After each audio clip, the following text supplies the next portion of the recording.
like a bunch of spoiled children. That's what they like, that they are like, these politicians, like a bunch of squabbling children. Oh, they voted for Liz Truss to be Prime Minister because she was a go-getter and full of action, compared to Rishi Sunak and others who were in the race because they didn't seem to have dynamism. So Ms. Truss puts her dynamism into place. She comes up with an action plan, and what do? They all panic and go after her to get her to back down. Can you believe it? Can you really believe it? Yes, I can, because 650 of them are not fit for purpose. So whatever we're reading and whatever we're viewing and whatever we're watching is they are just a bunch of spoiled children. Is there anyone at the moment in Parliament who's actually half decent? Not that I can think of. I can't think of anyone. Yeah, certainly they haven't. I mean, Michael Gove, who is the latest spoiler, Rees-Mogg, who is a bit of a radical. The names that we've come to recognize are not fit for purpose. I'm sorry, but they're not. And the trouble is that they are the only names that are available, and the rest, the also-rans, are just busy tearing around, ripping everything apart on the basis that they may not get elected next time. Well, they sure as hell aren't going to get elected if they keep behaving this way. And the problem is, it's not even a party issue. It's they're all terrible. Yeah, all of them. That's right. They're all terrible. It doesn't matter who you're going to elect. It's going to be terrible. Absolutely. That's why I think you'll see that in the next coming weeks, we may well have a campaign for Max and I to get into Parliament next time. And the first thing we'll do is we'll cancel 648 seats. Yeah, that sounds like a good idea. Yeah. Yeah. You want action? We'll give you action. Then watch out. Okay. Now let's take a look at what happened yesterday, because it was the Conservative Party conference. And first of all, you could see the stamping of feet and the clenching the baby rattle in the pram, because some backbenchers said they wouldn't attend. They wouldn't attend because they wanted to protest about Liz Truss. Well, that's a great way of protesting, isn't it? Don't get involved. Yeah, brilliant. I know, right? I watched some of the Labour Party conference, and it was terrible. I'll show you some of it. But they kept calling each other comrades. Honest, no, seriously. They kept saying comrades. They're just being completely brazen about it. People have been saying they're communists, but now they're just openly saying it. Yes, comrade. Yes. Well, also in the trade unions, they use the term brother. Brother. Yeah. Yes, brother. And you're quite right. Both terms are emotive in terms of what happened in the old Soviet Union.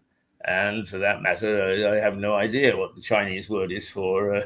Is for either brother or comrade. But yes, you're absolutely right. These are emotive words, and if they want to get away from the idea that they're sort of red wing of centre, then they've got to do something about that. But no, don't. Oh, no. They know better. They know better. And that's the trouble with our MPs, all 650 of them. They all know better than the rest of us, but they rely upon us for their vote. Well, you've got to start behaving like adults, and you've got to start behaving as if you care about this country. Otherwise, a plague on all your houses. Absolutely a plague. Now, the Daily Telegraph. Truss delays a vote on the 45p tax cut after a Tory revolt. And essentially, let's see what the detail is. That it was a weekend row over the plans to abolish the 45p tax rate before they were overtaken by Monday morning's events. There's been a growing rebellion among Tory MPs against the proposal. The Telegraph reports, according to the paper, which cites government sources, Liz Truss will not ask MPs to approve the tax cut until they've seen how it will be funded in the Chancellor's medium-term plan on the 23rd of November. The measure was outlined in last Friday's mini-budget, which sparked market turmoil and saw the value of the pound plummet. Now, Is there was 45p tax cut a lot? How, in the grand scheme of things, what difference does that make? well, what it means is that you and I, who don't pay anything at the moment, but we would only pay up to 20% now to reduce to 19%. But they're going to abolish the top rate, which was 45%. Yeah. So she's saying, no, take it away. What we'll do is we'll just charge a standard rate. However, there is word apparently through a BBC correspondent this morning in, I think it's Birmingham, that their conference is taking place, that in fact the government or Liz Truss has already agreed that with all the uproar that she's caused to back down on this. The argument that many MPs have been giving, and I'm sure that it is reflective of a good many people in our society, and that is that you can't actually ding the poor or the not so well off and then reward the wealthy all in one move when the country is in such a state. And I do think, I think if they wanted to do this, it's a PR disaster. And what they should have done is sort of hung on, got it into their plans with an indeterminate date for implementation. And then they wouldn't have got into the mess that they're in. But there we go. Nonetheless, you cannot tell them. You cannot simply tell them. They also have a sub-headline here.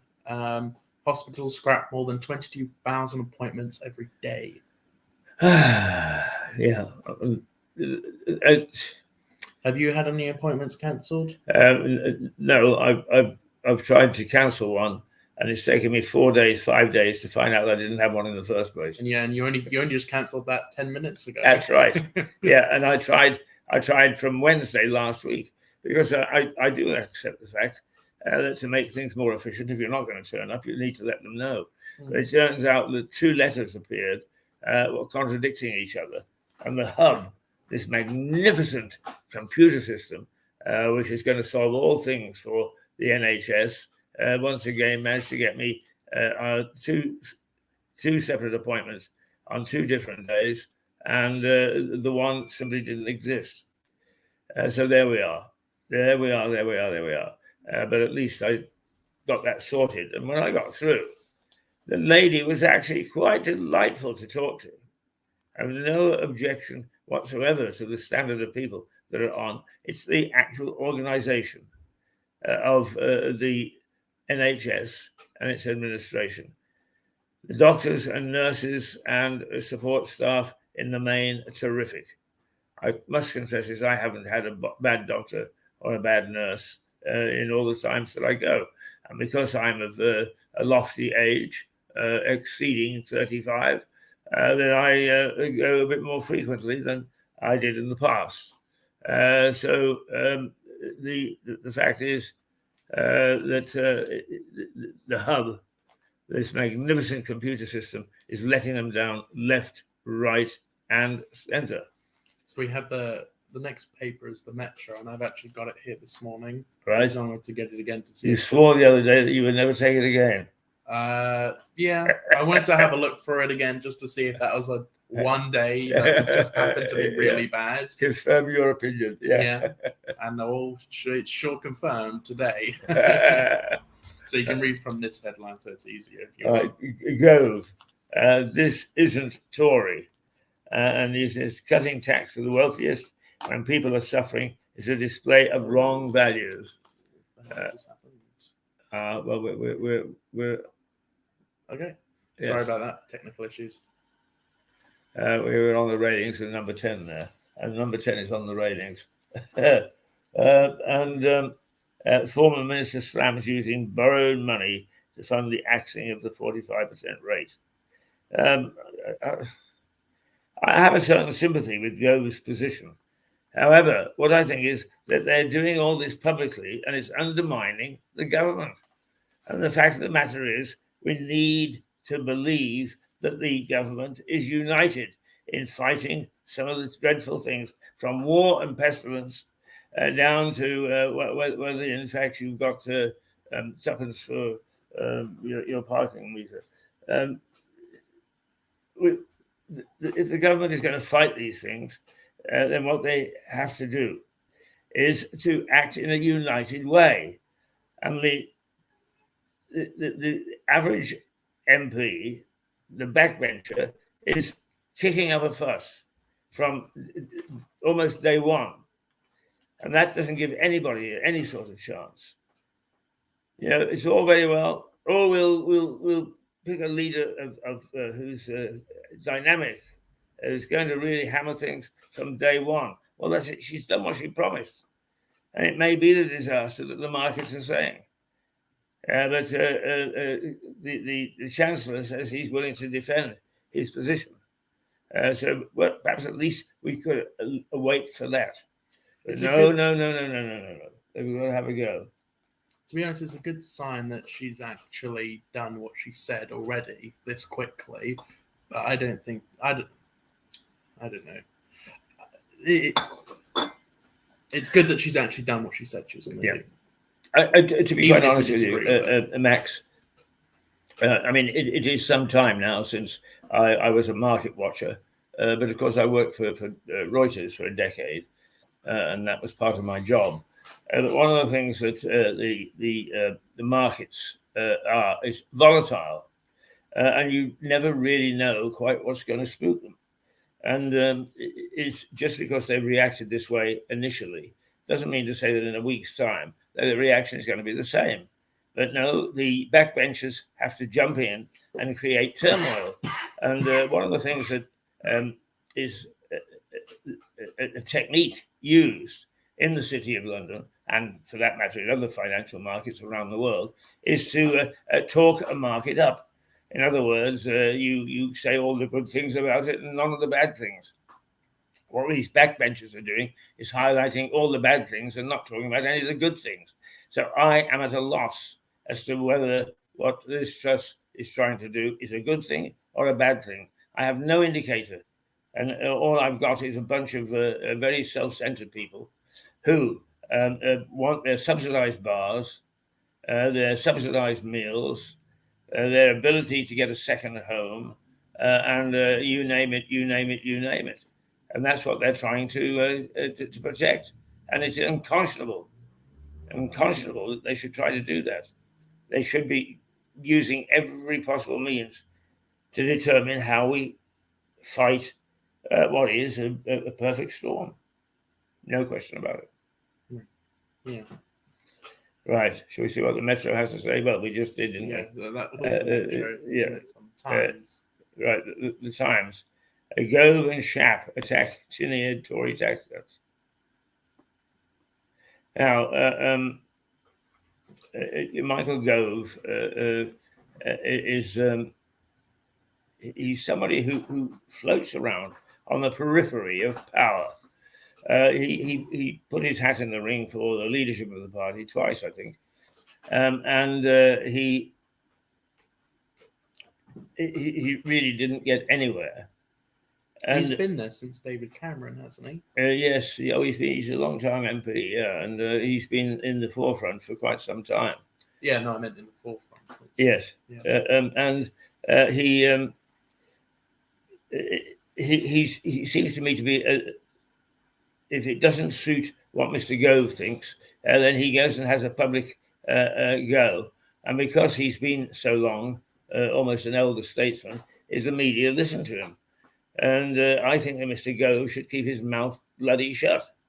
And apparently he's joined by Grant Shapps. Well, there's a vote of confidence. This is the former transport minister, as I recall, who was actually sliced to pieces in a standing committee at the House of Commons once people started to question what he was doing. Two losers actually trying to undermine somebody who's trying to do something, and he's backed by the rest of the losers. Oh, loser, loser, loser. Yes, indeed, indeed, indeed. Right. Tory rebellion builds against defiant Prime Minister. Well, perhaps a defiance. There does come a time when politically it's a good idea to back down. You can lead a horse to water, but you can't force him to drink. And that's true of people who are supportive, just ordinary supporters of a political party, is they make a lot of noise and they are not to be denied. If they don't have something that is, oh yes, we're going to do this, or no, we're not going to do that, a situation, is they're all at sea. They're absolutely all at sea. And they run around like a bunch of lemmings. And they destroy any attempt to have a go. Now, don't misunderstand. I am not supporting Liz Truss.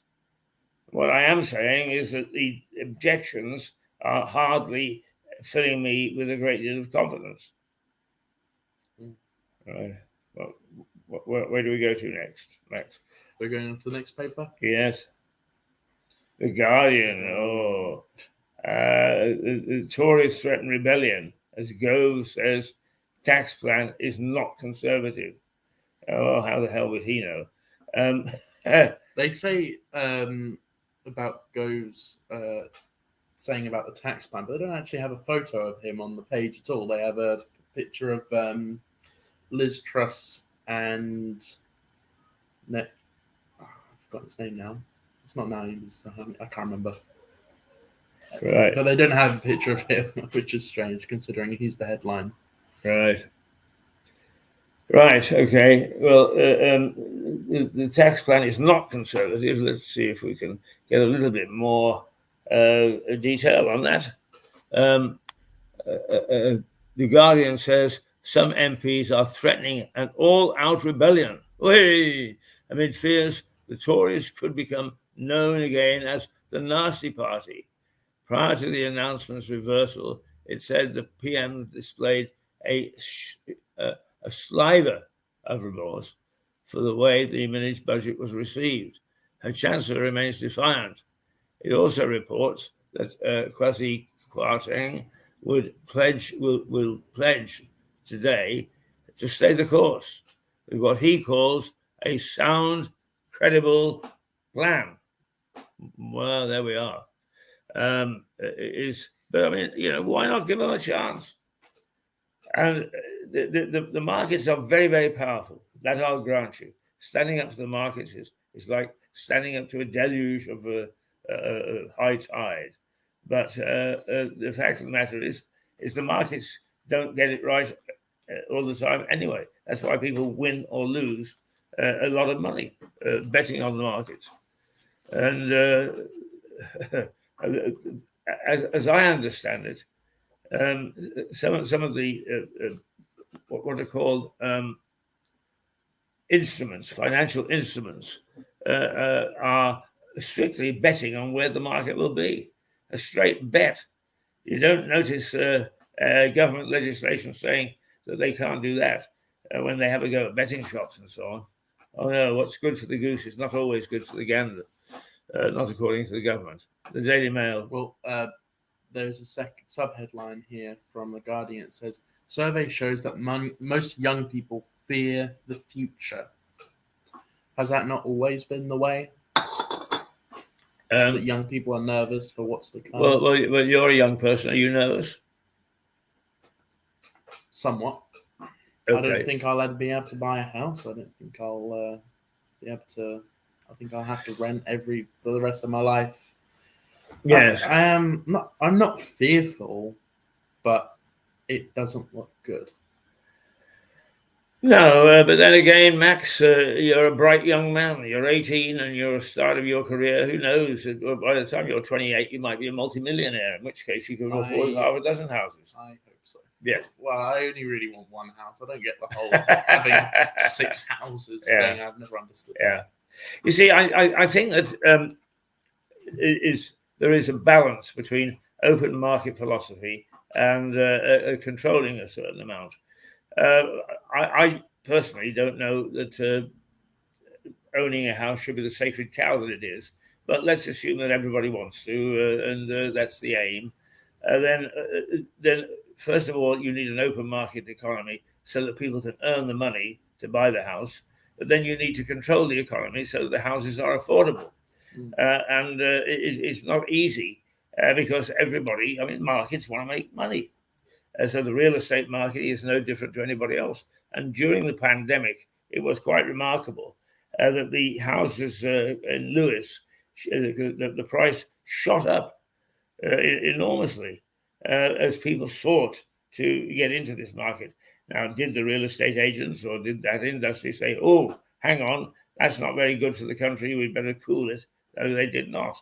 And we have to live with the situation as it is. Yeah. Right. Were you fearful for the future when you were my age, or were you hopeful?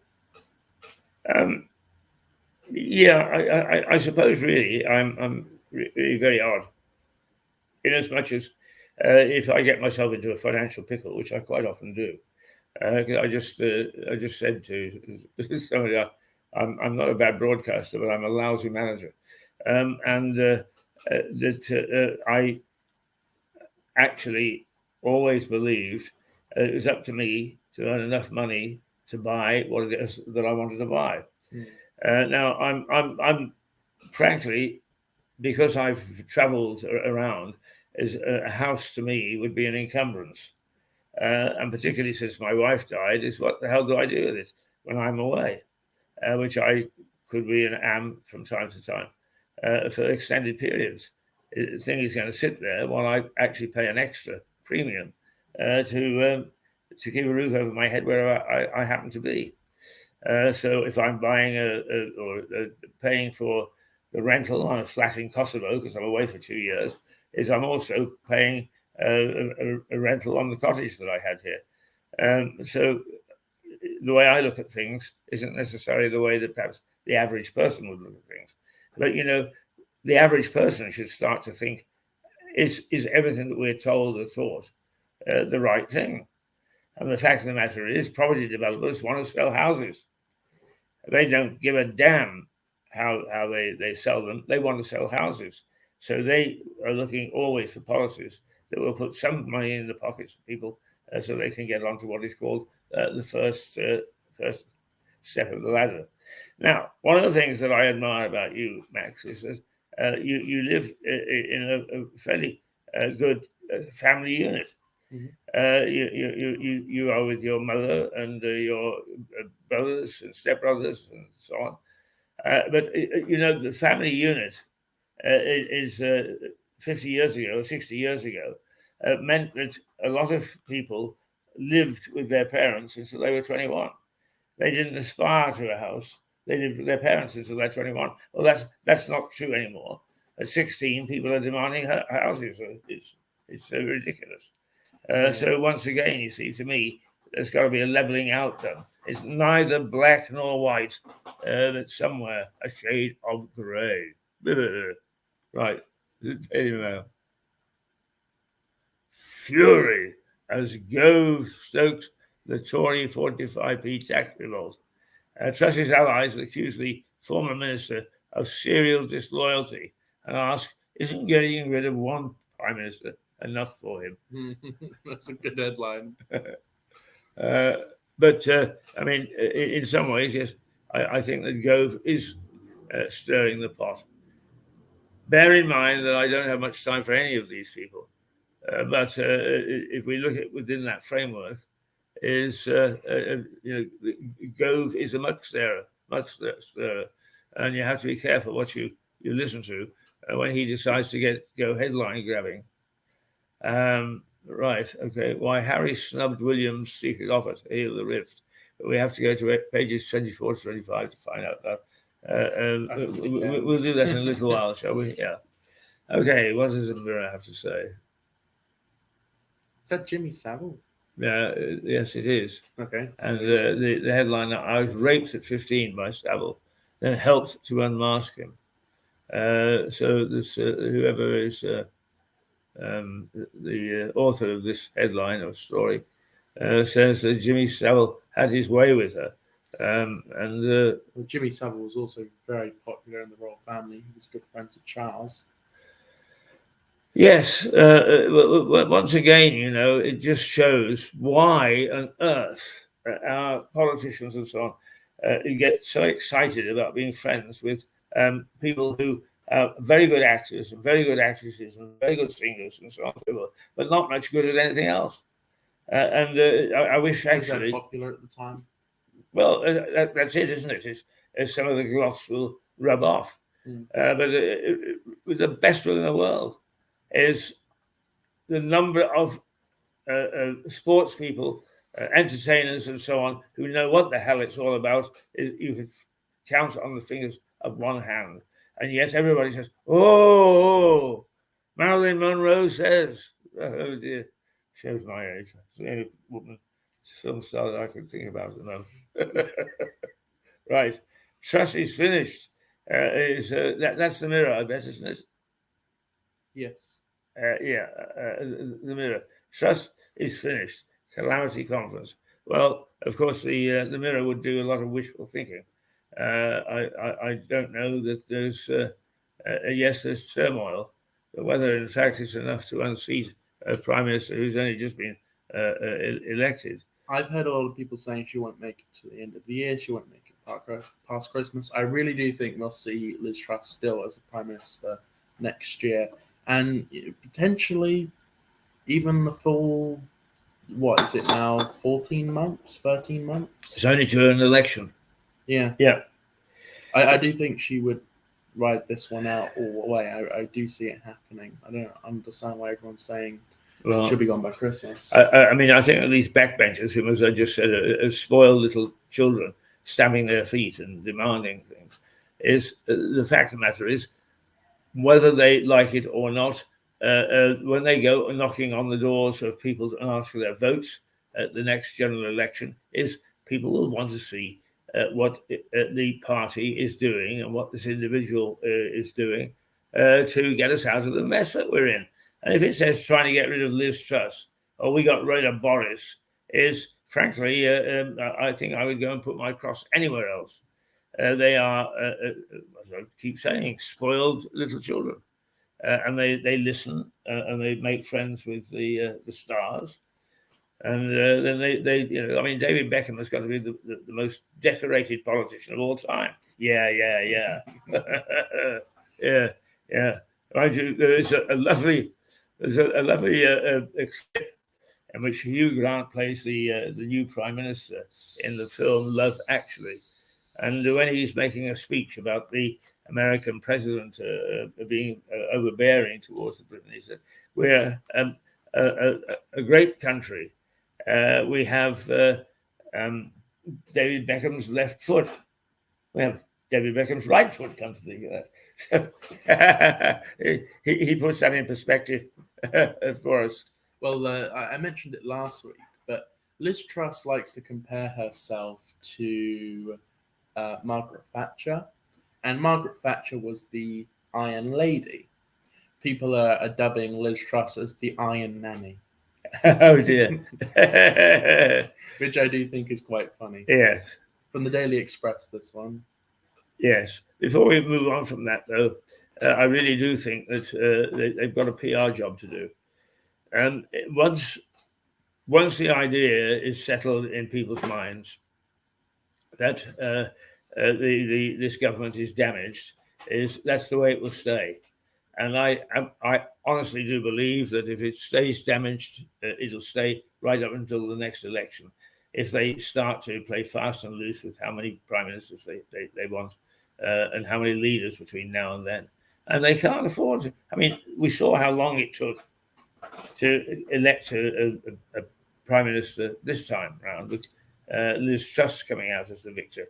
If they go through that again, it'll take them right onto the edge of an election. And with that, I really do think that the Conservative Party could be wiped out easily. I mean, Labour's already ahead in the polls. And Labour won't do any better job than the Conservatives because the Conservatives are doing a terrible job anyway. Yeah, that's right. It doesn't take much. does it? No, well, I know a lot of Conservative voters, and I do hear Liz Truss is second rate. She's not very good. I don't like her. I'm like, who's a better option? Who else in the party would you prefer? Yeah, Like, exactly. well, there's no one else who is any better, and she's still not good. And mostly I hear, just bring Boris back. That is what I hear the most from Conservative voters. But there's no one in the party with charisma. Same with the Labour Party. Keir Starmer has all the charisma? Of course not. No, and those people who are heirs apparent haven't got much either. Well, I mean, I say 650 of them and get rid of all of them. Get rid of all of them. Yeah. I haven't got a plan to put in place. But I think a clean playing field may just be the thing that we need. Now, I do have Kwasi Kodo, isn't it? Kwarteng. Kwarteng. He's showing quite a spirited fight back. Hey, you're condemning us before you know what we're going to do, and he's got a point. That's a very good point. But I don't know much about this man at all. He's come from the outside. He was up there with them, but nobody paid too much attention to him in the last government. Now he's come out as a fairly strong figure, and he is determined that he will hang on to this course of action. And of course, the thing is, if in 6 months' time it turns out that his policies are working, then everybody will say what a genius he was. As it is at the moment, he's the evil Mr. Kwarteng. The Financial Times. Kwarteng to defy mounting Tory rebellion with defence of tax cuts. Well, it's their conference at the moment, and presumably he will give a final keynote speech.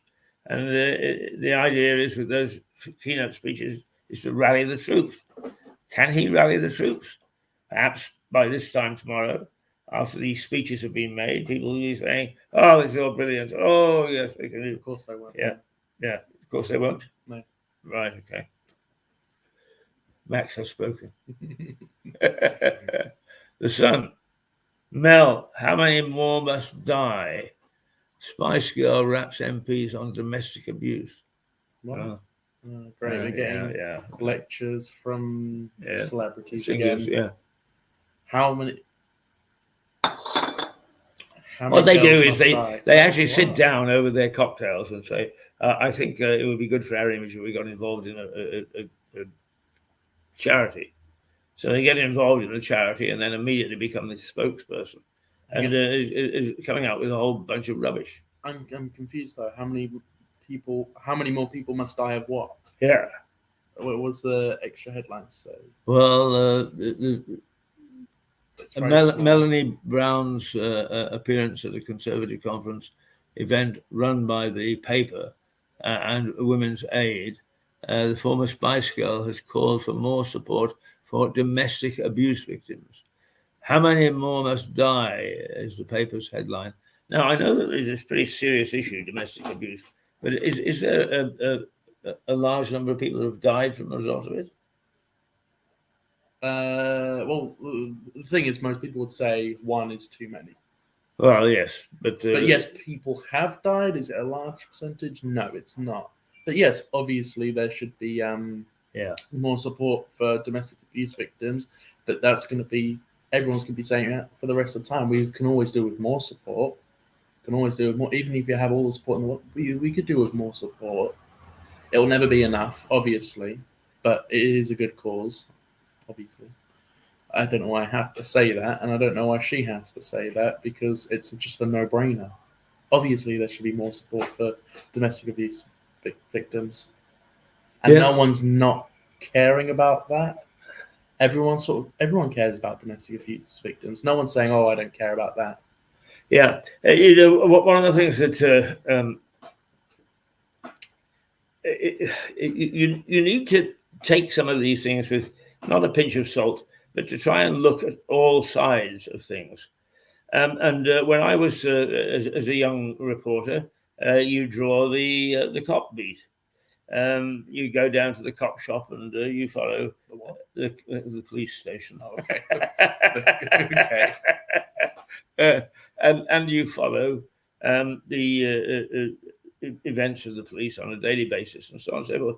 But if you actually talk to a policeman, they will say the one thing they hate more than anything else attending is domestic abuse calls. Because when they get there, the people who are beating one another's brains out somehow resent the interference and as a consequence join forces and attack the police. Now how deep is the domestic abuse if you're willing to lay off whoever you're beating the hell out of and have a go at the coppers? It's something I think that we should be vaguely aware of anyway when we're talking about domestic abuse. Yeah. You mentioned police, and recently you've been mentioning that there aren't police on the beat anymore. You don't see them very often. I see them rarely. I don't think I've ever seen them in my local village on the beat. But you know who you do see all the time? No, the policeman Traffic on the beat wardens. is very rare Yeah. circumstance. I haven't seen one in Lewis. I mean, we see more of them because we're opposite the Crown Court. Yeah. And they come But here when just they've sort got of a sit case. around. Yeah. But in sense of somebody stalking the streets with a little whistle and ready to call up help if they get out of hand is no. The old idea of a bobby has gone. Now they argue that we're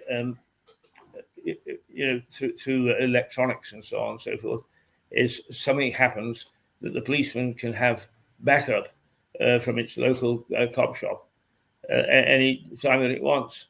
But it doesn't work that way because if something happens in Lewis, they've got to come from Brighton. Not Brighton, Eastbourne, sorry. From Eastbourne. Really? Yeah. Well, that's where much of the police effort is centred, even though we've got police headquarters here. I was going to say, isn't police headquarters just around the corner? Yeah, well, we're a safe constituency, so we don't have any active coppers. Yeah, I live in a safe area. I mean, my area is so safe that the police station opens at 7 and shuts at 9. Yes. Calling all criminals. If you wish to burgle or anything else here, do it after 9. Right. But my point was, you know who you do see a lot, though, on the beat? Is traffic wardens. Oh, because yes. You see them everywhere. Absolutely. Because they make money. Yes. They make money for the government. You make a very good point. I hadn't thought of it that way, Yeah. Well done. Indeed, it's one of those things that you really have to worry about. Happy Meal. No wonder we're loving it. The burgers help fight depression, say boffins. The Daily Star headline is always ridiculous. Should we persuade Cliff, the owner of the hotel here, to open up a burger bar on the basis that he will be making a great contribution to the lifting of depression? Yes, I think that is what should happen. I've been with you when we've had lunch and you've had burgers. I love burgers. Yes, I mean, does it help you fight depression or just satisfy I the don't rumbling in your have stomach? depression, so I don't know. Sure, it makes me feel better when I have a burger. Well, I better start trying one again. Okay, those are the headlines, my normal caveat is 650 of them useless. I just remembered something about when we were talking about traffic wardens. This is a tip for anyone. This is what my mum used to do when my sister lived in Brighton. She lived in Kemp Town, and there was no parking. There's no parking anywhere. It's so difficult. You'd had to park like a mile away and walk to her house in Kemp Town. So what my mum did one day is she just parked on the double yellow lines. She went in for 10 minutes to get something or help move, and she got a parking ticket. So what she did was just paid the parking ticket and kept it in the glove box. She parked on the double yellow lines again, re-put the parking ticket under her windshield wiper, and she didn't get another ticket. And she kept doing that for months. Oh dear, yes. So she didn't get fined for parking on double yellows because she just put her old ticket on the window. So they're like, oh, they've already got a ticket, won't put one there then. Yes. Okie dokie. Now, what about the back page, Max? Anything on the back page to lift our spirits? Well, I got in late because the buses weren't on time, so I haven't looked through the back pages yet. So what we're going to do is we're going to go to a short break, and we'll look through and try to find if there's any interesting stories. Right, sure. Unfortunately, we're having technical issues, and it's not showing us the thumbnail, so we don't really know what we're putting on. Bloody Past Race Course. We could play that. Oh no, I don't think that. Why don't you do our temporary thing and go down to the park for a minute or two while we gather our breath? Okay. I love it going down to the park. Yes. All right, here we go.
Now, with any luck at all, because of this slight technical issue, which means that it's just a bit more difficult to read the folder the various programs are in. The magic of modern television is that you just hover the mouse over a little icon that shows the folder, click it, and away it goes. The only thing is you normally know what the hell's in the folder. We have no such facility this morning. There's some sort of technical glitch. It's not showing us the thumbnails, so we don't know what we're putting on really. So this one we know is the race course. Right, we know that this is the race course. All right, well, let's just put that into perspective for people, because as those who are Louisians, and particularly those who are Louisians for life, as it were, know, and others who lived here prior to 1964, 65, is Lewis was a racing town. It had a race course which was very popular. It had a course which was popular amongst the owners and jockeys.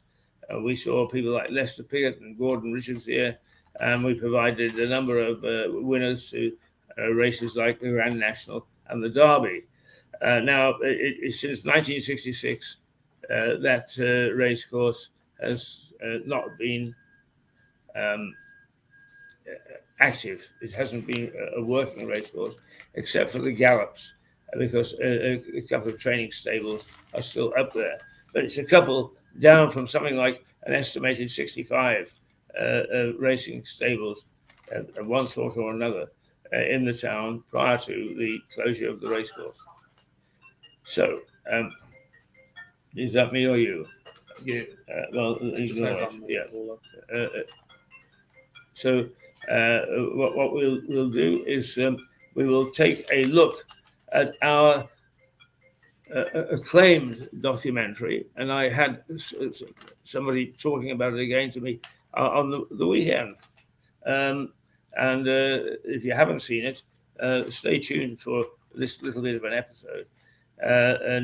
It's from our documentary, The Bloody Path to a Tiny Town. And this is about, we think, it's about the racecourse. Try it. All right, here we go.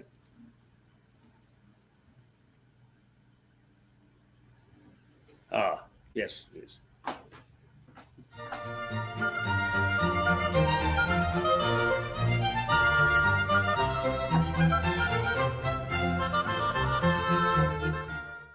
Vroom, vroom. The other day I felt a warmth between myself and Mole and Ratty, the two little characters from Wind in the Willows, as I sat on the banks of the River Ouse and let it drift by. Vroom, vroom. Today I feel more like Toad of Toad Hall, the animal that was always getting himself into trouble because of his excesses. Vroom. But horsepower is the essence of this episode, because horses played a central part in the history of Lewes.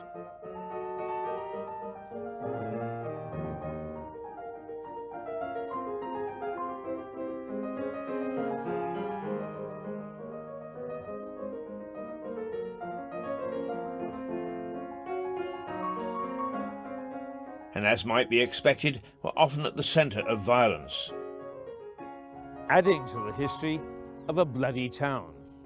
Horses, of course, were nothing unique to Britain. Cavalry had been a major part of warfare,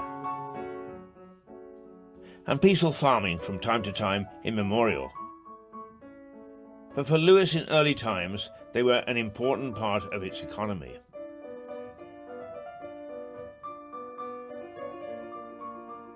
The Domesday Book, the first ever audit of England in 1086, records that anyone selling a horse in Lewes should pay to the reeve or estate manager a penny.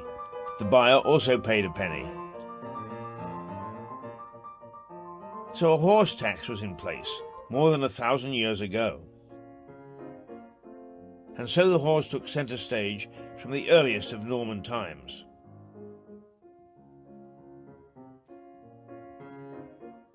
I've shown you the tilting grounds where knights on horseback try to unseat each other. But that was nothing compared to the violence that Lewes races brought to the town.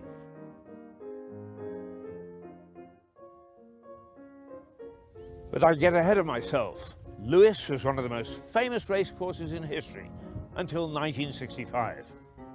The fourth oldest in the country, racing began in 1727, although some argue there is evidence it was 26 years before that. Good afternoon, ladies and gentlemen, and welcome to Lewes. It's the final race meeting here at Lewes, Monday, September the 14th, 1964. The ground is firm and the wind is straight across the course. The runners for the first race, the Cuckmere Apprentices Handicap, are on their way to the start. Saucy Lad representing Tom Masson in the purple with the gold star. Number 11 is Nimberg. And away they go. They're off and racing, and Buzz made a bright start there and leads in the early stages. And now a little bit of a rise as they race past the mile marker and head towards the right-hand turn, which will bring them into the home straight. Closing stages with less than 100 yards left to travel. It's Buzz pulling clear, and Buzz goes on to win by about 3 lengths to Misty River in second, Saucy Lad back in third, Great Lady, Nimberg Wave, Methane, the Wolf, and St. Kieran. In that year, after almost 300 years of horse racing, it closed down for good, mainly because it had no electricity, no running water, in fact, no facilities at all. Yet in the late 18th century, it attracted royalty, the big gamblers of the day, and it produced some champion racehorses over the years that brought great races and great feats to an otherwise pretty but blustery track atop the Downs. Considered by racing folk as the greatest racehorse of all time, Eclipse raced there in 1769. The Derby winner of 1793, Waxy, was a Lewes-trained horse, as was Charlottetown in 1966. Great jockeys rode there, such as Lester Piggott and Gordon Richards. And Barry, although it started in 1720 or so, you weren't here then, but you were, as a very young boy, involved in this racecourse. Yeah, I certainly was, yeah. I say I was born on race day, 29th of August 1950.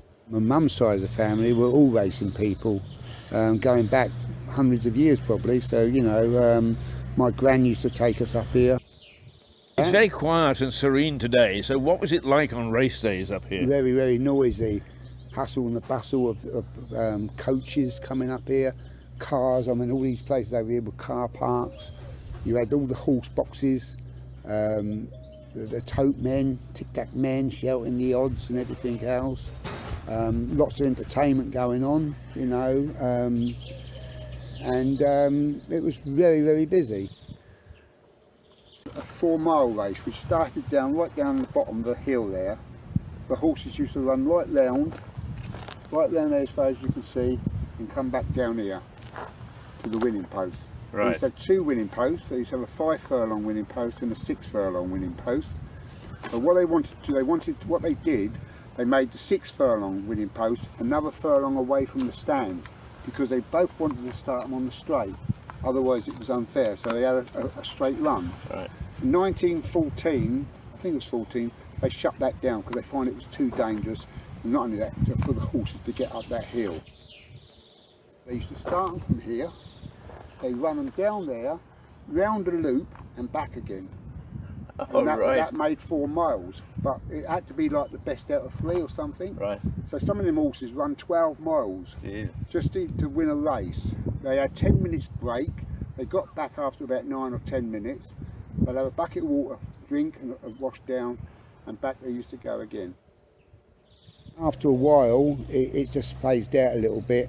It used to be a 3-day meeting in August, and then it got to that it was just going to be a day a year.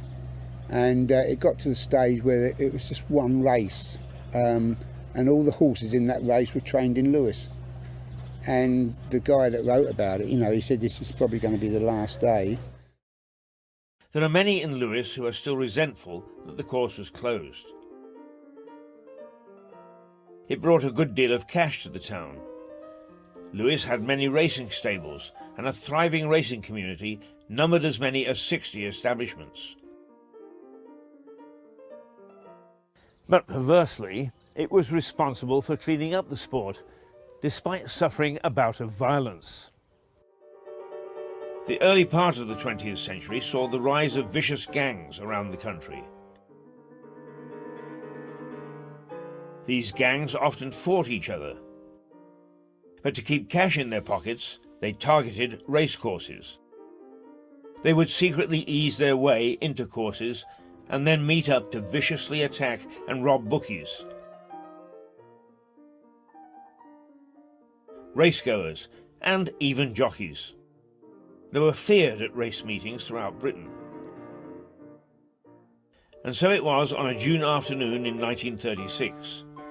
London villain James Spinks and his gang turned up at Lewes for an attack on bookies.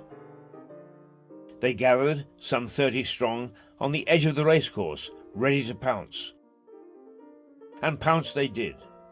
They attacked and savagely beat a bookie and managed to rob him.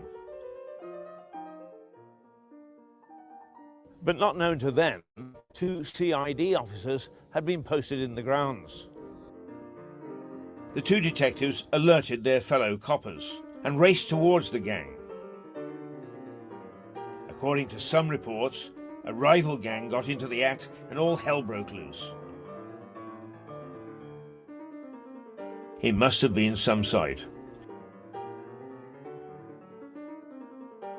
Villains scattering in all directions. Keystone cops were in full chase, and the excited racegoers panicked and dived for cover. But it was the police on this day at Lewes Racecourse who passed the winning post.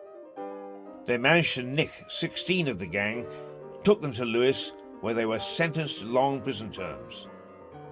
That put an end to the decades-old practice of course hijacking by these fearless and vicious gangs. A real feather in the cap of the Lewes coppers, nabbed.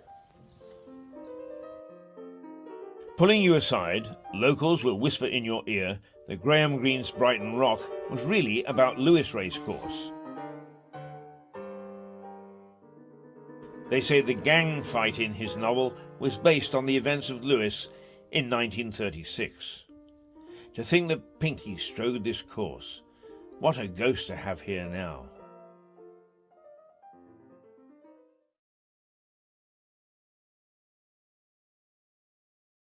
There we go. There we go. Well, I hope you found that interesting and enlightening. We do have another section. I think it's in episode 7, which we have not shown yet, in which we do a longer analysis of the race course and take a look at it as it is both today and as it was then. One of the interesting things is that the longevity was absolutely magnificent as far as that race course was concerned up until 1965, 66. And it is said that when the Prince Regent, and that was in the late 1700s, early 1800s, would attend, because he came to the races in Lewes regularly, and that when he was there, they would have up to 10,000 spectators, and that they just went to Rubberneck to see the Prince Regent, and they needn't have bothered. They could have waited in the streets of Lewes, because he was always popping in and out of the hotel across the road.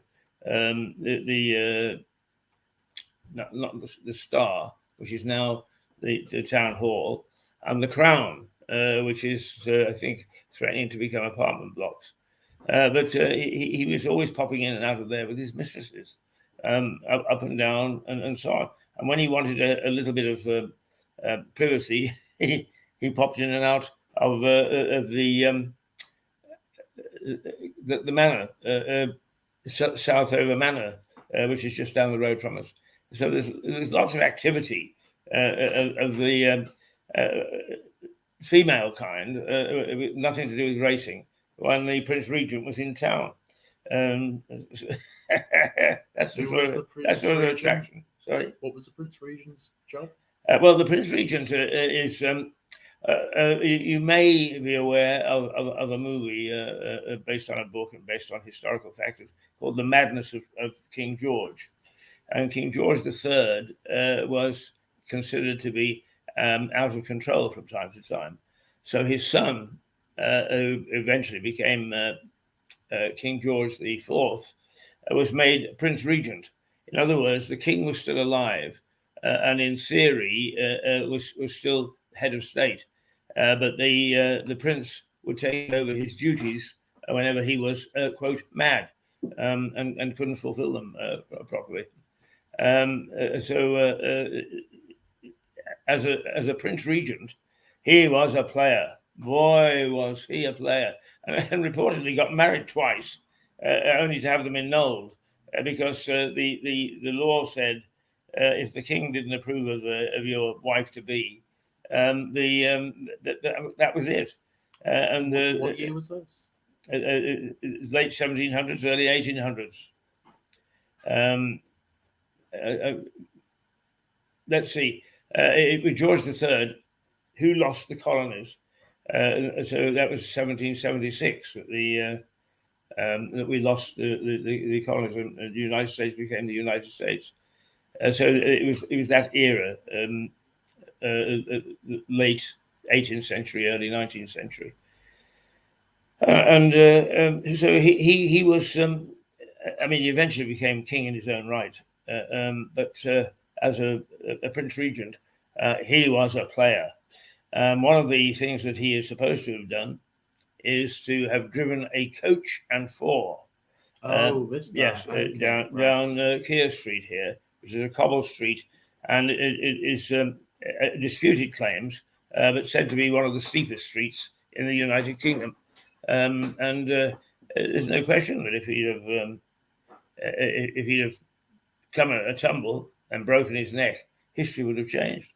Yeah, Because definitely we- was. That might be one of the steepest hills in the country. Well, I've walked up it a couple of times now. me too. In fact, in one of our programs, we've got a few video clips of me walking up it, and believe me, it is no fun. It's not easy. But there we go. Right now, one of the things that while we were watching that is I was taking a look at the inside of the Daily Mail. One of the stories is that Rees-Mogg, whom I mentioned earlier, had to be protected from what is called hate mobs. Now, what I find iniquitous about our society is that we have so many people who are extreme. They can't disagree with somebody without actually getting nasty about it. And that to me is a sign of a society that needs to discipline itself. And these people who hate really do hate. They are vicious in the extreme. And they normally don't accept any point of view other than their own. So what they do is they all get together and they whip themselves up into a hate storm. And they hurl abuse, but there's no question that if they could break police lines, they would pull some of our politicians and other people, for that matter, apart limb from limb. That, to me, is a particularly sordid side of our society. Those are the people I think that we should really bear down on. Those are the people that we should get rid of, or at least calm or curb their activities. What do you think? Yeah, I was just reading. There's a second story here, which is very good. Very glad to hear, but it probably is just politician talk. Well, tell us what it is. So- Let people make up their own mind. We have a story here from. I'm not sure who it's by, but this is a quote from Suella Braverman. She's been talking about reforms, and one of the reforms she's talking about is a major shake-up of the human rights laws to combat free speech. So she pledges to combat cancel culture in human rights shake-up, which I think is very good. I'm not a fan of these speech laws. I never have been and never will be, ever. I think these speech laws are absolutely disgusting, and it's certainly not something that you should see in a liberal society. No, I totally agree with you. I mean, I would. I don't mind using the word liberal. The trouble is that it often is applied to. It's applied in the wrong in that wrong situation. way. Yeah. But when we get down to freedom of speech, I mean, I've just said that we should curb hate mobs, but hate mobs are, kill him, get him. They are not expressing any sort of verbal opposition other than just hate, which when it's boiling is a very potent and dangerous thing.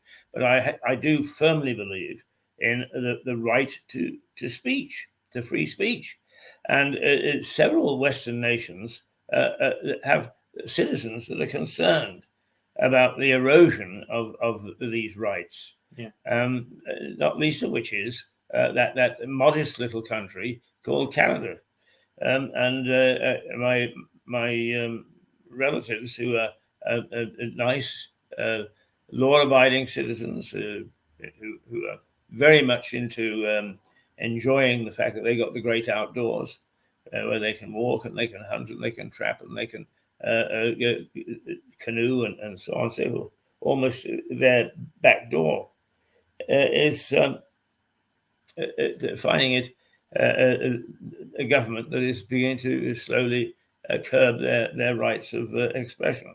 And I hope, like hell, that we are not going to get it here, although there have been those people who look at legislation very carefully, is is say that it's creeping into our legislation bit by bit in a backdoor sort of way. Now, you mentioned about these hate mobs. There's a difference between hate speech and violent speech. Hate speech is saying mean things that you don't like. Violent speech is calls to violence is violent speech. So go kill this person, go attack this person directly. That is violent speech. But what we're seeing right now is people are trying to change the definition once again. People are trying to change the definition of violent speech to mean offensive as well. Your speech is violence against the gay community or trans people or whatever. Yeah, I know what you mean. They are trying to change the definitions, and this is happening a lot. Yeah. I mean, I'm firmly of the belief that we should leave people alone. If you're gay, you're gay. If you're transgender, you're transgender, and so on and so forth. But yes, I agree completely. But you shouldn't have special laws because of your sexual identity.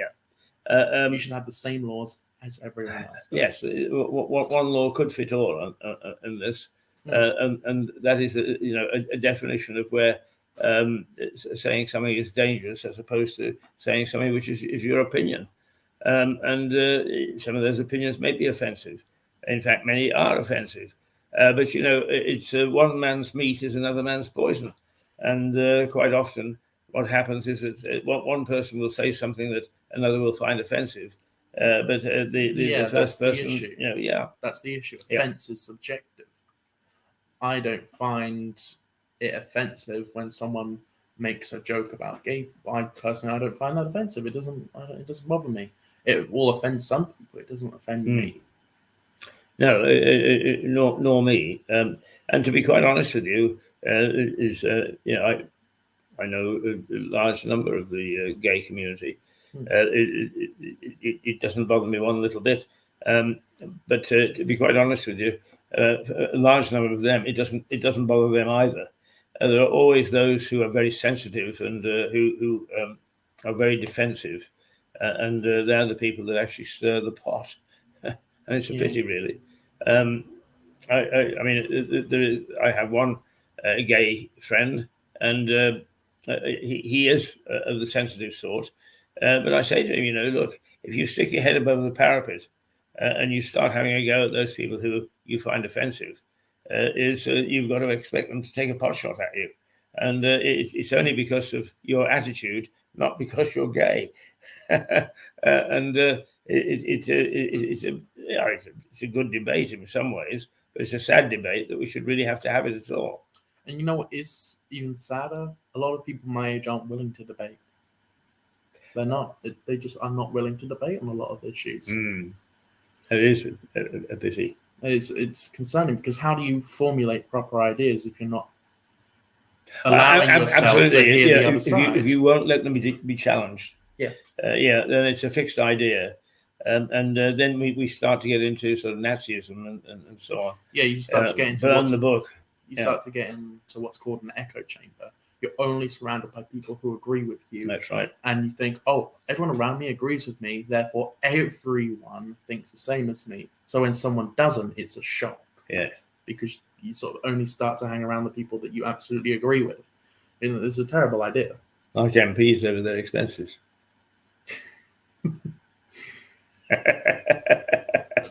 Sorry, chaps and chapesses, but to be quite honest with you, I think that we could fix this quite easily. Is all you do is you apply the same rules to Parliament as you do to industry, right? Just let the Internal Revenue, the taxman, sort it out. You live by his rules, just the same as the rest of us, and then it wouldn't be controversial, would it? Yeah. You get a subsidized meal, that's fine.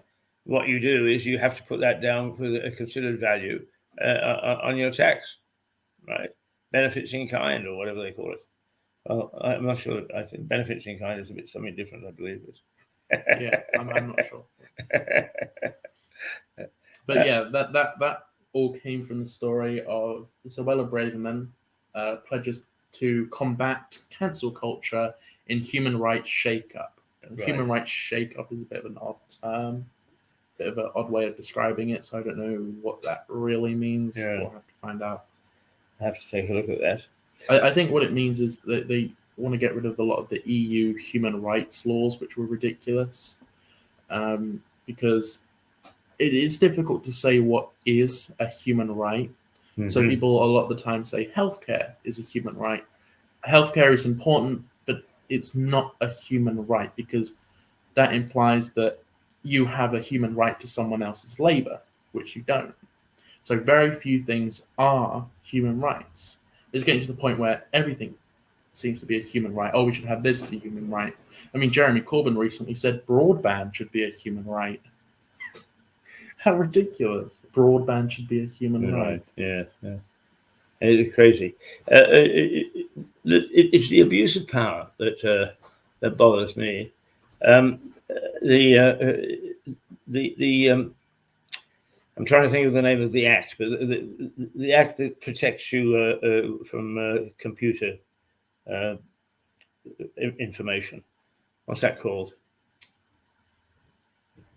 Well, I'm not sure, but it would be under the right to privacy. It's something else. It's a thing that you meet on a computer. It says, you can't actually. Oh, good morning. Good morning. How are you? Stuart's arrived. Yeah. I'm very, very well. Yes. Good, I'm good. here to prop you up. Oh, Good. I've got some stories for you. good man. He's brought in the Financial Times as well. Do you want to take my seat, Stuart?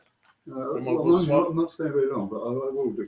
I'll tell you something which is incredibly interesting. Well, don't talk off camera. Come and sit down. Sorry, I'm gonna have to unplug this. It's stuck. There you go. Well, this is a very nice. Quietung, that's Quasimodo. To defy mounting Tory berry. Come and sit down so people can hear you and see you. Tax cuts. They can't leave from all the way over here. Right, here he is, Stuart Dolby, the doyen of Muriel Television. Okay, sit yourself down. Oh dear. Data Protection Act is what The I'm Data after. Protection Act. Yes. There we go. That's Yes. what we're talking about. Yes. There's a U-turn here. See.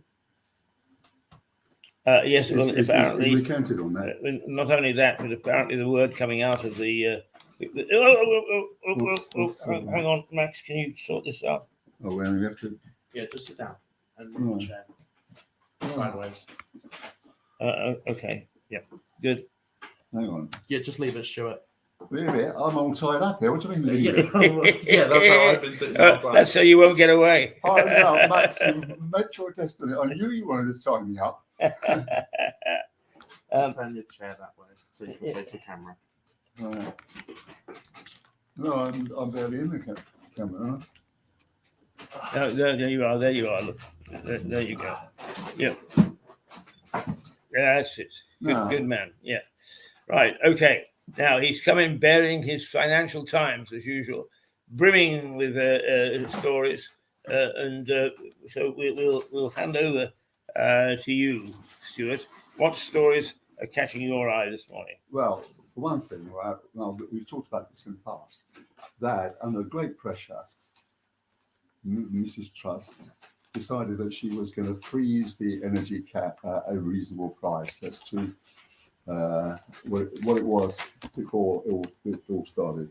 It was 1,971. And we'll go through all this again, but the energy cap is set twice a time. It was being set twice a year. And all of a sudden, so it was 971, and it faced being, because the gas price keep going up, they say, it was going to be 3,500 on the 1st of October, right? And then at that point, they decided that they were going to set the energy cap 4 times a year, every 3 months. So it would go up again, the amount under those circumstances. In January, it would go up again to about 4,200. And if it kept going on like that, according to one of their rather silly think tanks called Cornwall Consultants, something like that, they said by the end of 2023, it's going to go up to £6,000 for everybody. That means 500 quid for every household. Well, that is not just fuel poverty, it's absolute destitution. Anyway, she was actually forced to actually do something. So she said, right, we will freeze the energy cap at a reasonable price, which she said was 2,500, and freeze that for 2 years.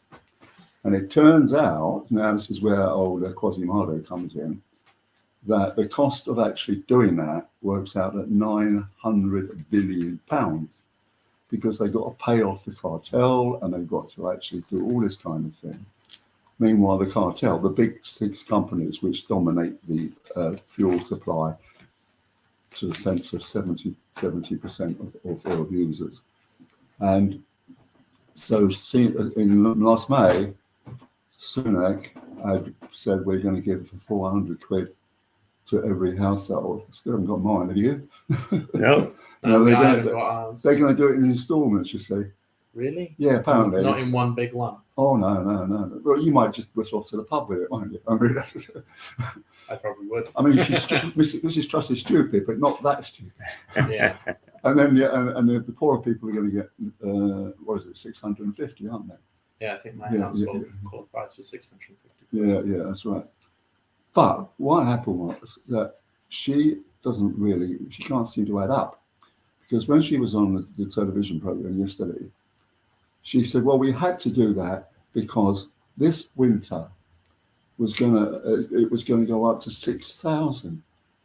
Well, nobody said that. Nobody ever said that it was going to go up. They said it was going to go up maybe in 2023. So first of all, she doesn't read her briefs or doesn't listen to them.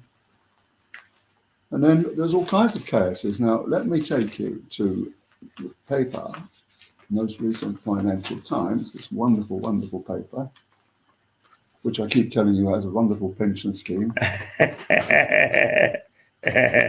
Yes. Now, I have to actually get my little... Paisley's bar bill. I haven't got my glasses, I'm afraid. Let's see what I can do this one. Right. Okay, home buyers abandon mortgage deals. Now, guess what? What? I'm going to try and read this out to you. Until last week, Charles Wycherley. No, it's not working out for me. Where is my magnifying glass? Let me see if I can do this. Do you want to hand it over to Keith, maybe? Can you read up, Keith? Read those first 2 paragraphs there. All right, okay.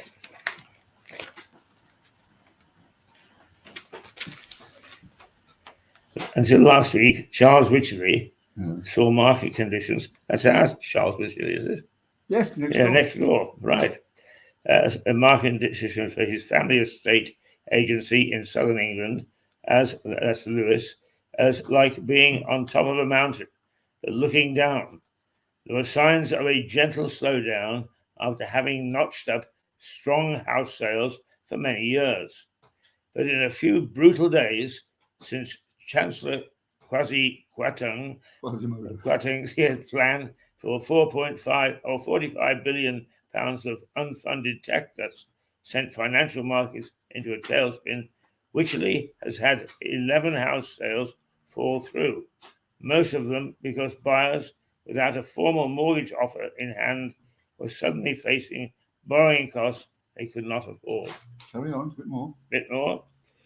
From where I am standing now, it's a disaster zone, said Wycherley, whose business is based in the town of Lewes in Sussex. Woohoo, that's where we are, right?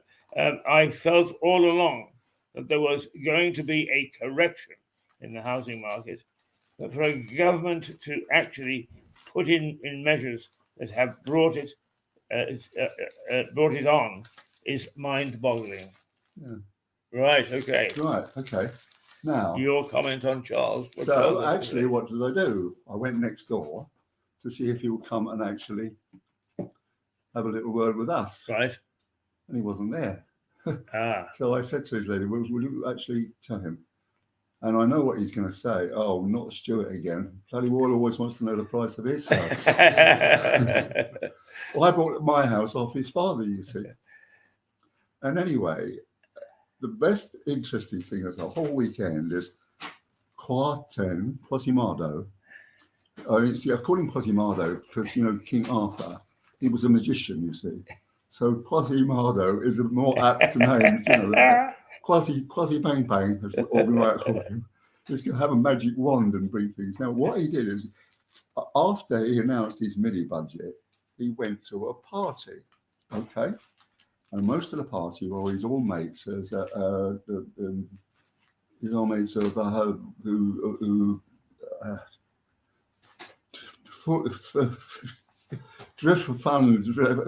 fund managers, people, and things like that, right? And he actually told them exactly what was going to be in the mini budget, and that meant he made them insiders. They have benefited enormously for him telling them this. Right. Now that is surely against the law. Yes, that would be to me. That would be a form of insider trading. It's absolutely Yeah. For which people can go to prison. Yeah. And I mean, did you at the Financial Times have to declare any interest that you had in stocks, holding stocks, so that you couldn't actually write anything that would affect the price of that stock? Well, not actually the Financial Times, because by that time I wasn't doing company stuff. All right, I was doing foreign stuff. But my website, which was oilbarrel.com, I never bought an oil stock. But I did make an awful lot of money anyway. Well, because look, I just got lucky. Yeah. Because when I started Oil Barrel, it was 2003, I think, yeah. And the oil price was absolutely $30 a barrel. By 2008, it had gone up to $147 a barrel. So I had this business, and all these small energy companies, if you couldn't make a fortune out of an oil price of 147 pounds a barrel, you shouldn't be in business. Yeah. So that was yes, but I daren't buy a share of oil because I would have, I obviously, because I wrote about these people who knew what they're doing, and they're all bloody gangsters anyway. And I would have got done. Right. Yeah. So actually, you're suggesting that that these private parties, some information is leaked or chatted about, but that there is no way of being punishing people for that. Well, I'm not saying that. You read that. Read that out. Kwarteng. What am I doing? Here's my magic wand. Kwarteng budget party with financiers who may have cashed in. All right, this is the story.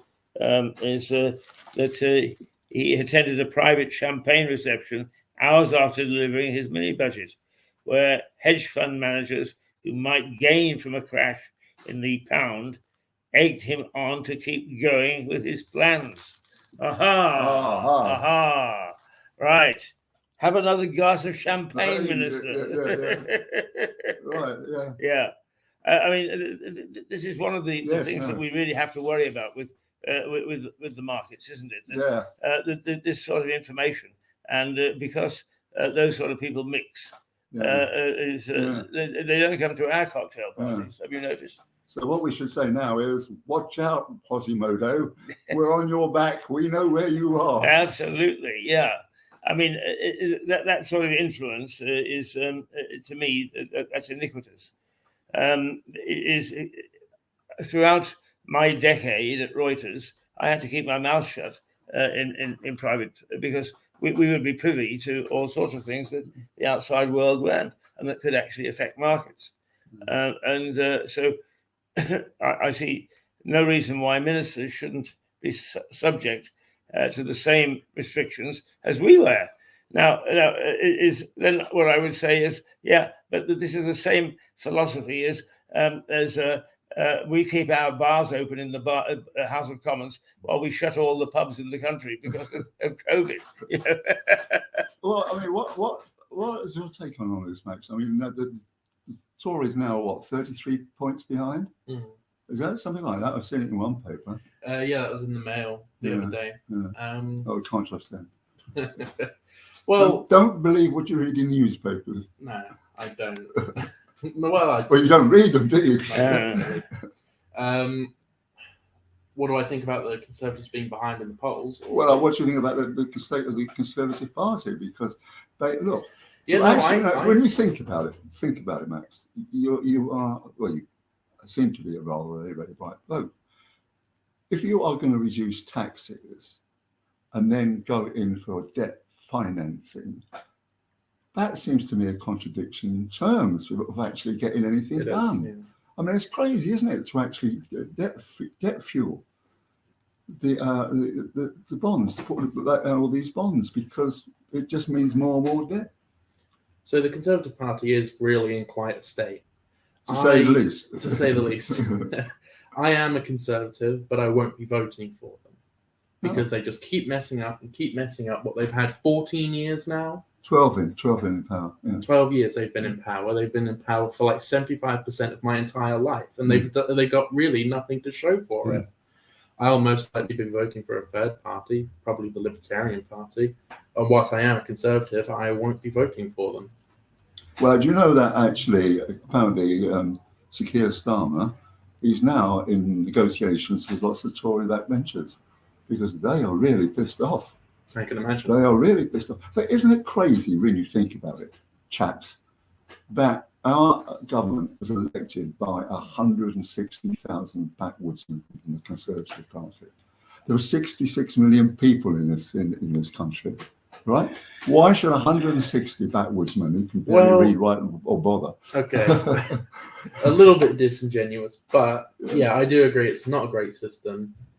But it's the system we have, and it would be the system we had if it was the Labour Party going through this. Would be the same system we would have if it was the Lib Dems. Well, don't you agree with me? My thesis is that celebrities have actually now colonised politics. We were just talking about that. Yeah. Absolutely. I've been saying this for years, as you know. Yeah. Because it's like people that we got the first past the post system, right, which has served us terribly well as a democracy, right? But it's come to the point now where people vote on an American-type system, where they vote for the person, not the party. Now, Boris, for all his... I don't think that's that bad of a system. I really don't. What? Voting for the person, so the party. Well, look at it this way. In countries where the head of the state is also the head of the government, it hasn't worked. Look at America, what a mess he's got to. Look at France, where the head of state is also head of government. Exactly, this is why I support the royal family, because I don't think you can have a head of a state who's also head of government. It doesn't work. Totally agree with you. I totally somewhat agree. I don't support the royal family, but it's the best system we have. Yeah. I don't like them. I don't think they're good. But they keep the country stable. Don't mix the incumbents with the system. Yeah, the system is quite different. I mean, if, for instance, you liked the king, if you liked the royal family, you would be saying, "Oh, what a great system!" Like when we had actually, the system is a good system. Constitutional monarchy has the most stable governments anywhere that it is in the world. Quite so. Yeah. It is but you have good kings and bad kings, or good queens and good, just the same as you have good presidents and bad presidents. So it's the system that we've got that is good. Yes. The incumbents may sometimes be less than attractive. One big problem I've got with royalty is that we are a nation of deference. We work for someone. Oh, God bless you, Governor. Yeah. God bless you. And people, and what I think is this deference of bowing and scraping to everybody enhances strengthens the class system, which I reckon is one of the biggest curse on British society. You know, people like my stepfather used to talk about all this. You know, when Alec Douglas Hume gave up his his earldom to become Sir Alec. He says, fancy doing that. A name he gave to the world, you know, only to be Prime Minister, and that kind of thing. And this deference really gets to me. They're only the same people, aren't they? They all go to the loo in the morning. They all do this, they all do that. Why should we bow and straight? Yeah. You know, The only thing I would say, Stuart, is that a class system of sorts exists in a good many other countries. I don't think it Not does, just but us. it doesn't. The caste system in India is very, very different to a class system. Yes. There is a pseudo-class system in America, yes. Yeah, but I mean, What does that it's the Well, they're not really yeah. worth being referred for. You know, Boston Brahmins, people like that. They're not really royal. They're not really somebody you can. But I mean, you go and live in Boston in the United States, and you'll find out what a class system is all about. I mean, they have it in spades. I mean, they really do. You almost don't see the very, very filthy rich. One of their symptoms is they have these sort of breathy English accents. Oh yes, that's right. Hi, Stuart. I had It's so good to see you a here. I had a friend at the university called Lyman Gurney, who wore tweed jackets and so on and so forth, and hello, old boy, and so on and so forth. And I actually was fooled for a little while, and I said, you know, Lyman, where do you come from? He's Boston, old boy. One of the things I've never thought about the class system is that why do they make their surnames their Christian names? Yeah, Carter Jones, you know, or Spencer Davis. Why do they have these names? Elton John. Yeah. Well, he's not American. Yeah, just going back though to our system, of course. The one thing that I think you have to be a bit careful about, where you say, you know, well, 1,000 or 100,000 backwoodsmen elect the government, is there is nothing to stop anybody in this country belonging to a political party. So you can go and actually take out 25 quid or whatever it is to join the Conservative Party. And you could have a vote. There's nothing to stop you. One of the things that upsets me is the culture of not getting involved and then criticizing. We know, for instance, locally, only 30% of the people in Lewis district turn out to the polls. Nationally, it's 75%, but it's still, there's 25% who don't. And if you want to have a say, I think you've got to be involved, at least turning up at the polls on polling day. Well, I agree with that, but I mean, the whole thing about local elections is that people find them too boring, really, because they don't do anything. They don't sort of until the council tax comes in. Yeah. Well, they've whacked it up us. And until you can't go shopping because the parking fees are too. You know, I mean, there are a number of things which affect our lives, which are handled by local government. And if in fact we've got poor people in local government, and don't get me on that topic, we've only got ourselves to blame, because those are the people that we actually send back or we put in power. We can get involved if we so wish. You're quite right, Stuart. A lot of people find politics, local or otherwise, boring, until such time as we realise that the word, you know, polis is citizen. And what in theory is politicians are all about is looking after the citizen. Simply don't. They look after themselves. Well, actually, there is an argument, really, particularly when Brexit was actually rampant, that perhaps we have reached the end of neoliberalism, which has done us terribly well for 70 years since the Second World War, where all these countries, like the Western countries, have become neoliberals. Well, I mean, Tony Blair was a neoliberal, wasn't he? Yes. Yeah, he wasn't. You're talking about liberalism in the broadest sense, not political sense. Neoliberalism, which is, you know, there's certain values which I happen to be liberal. That because I believe in free speech, I believe in equality of opportunity, I believe in democracy and two-thirds parties. Yeah.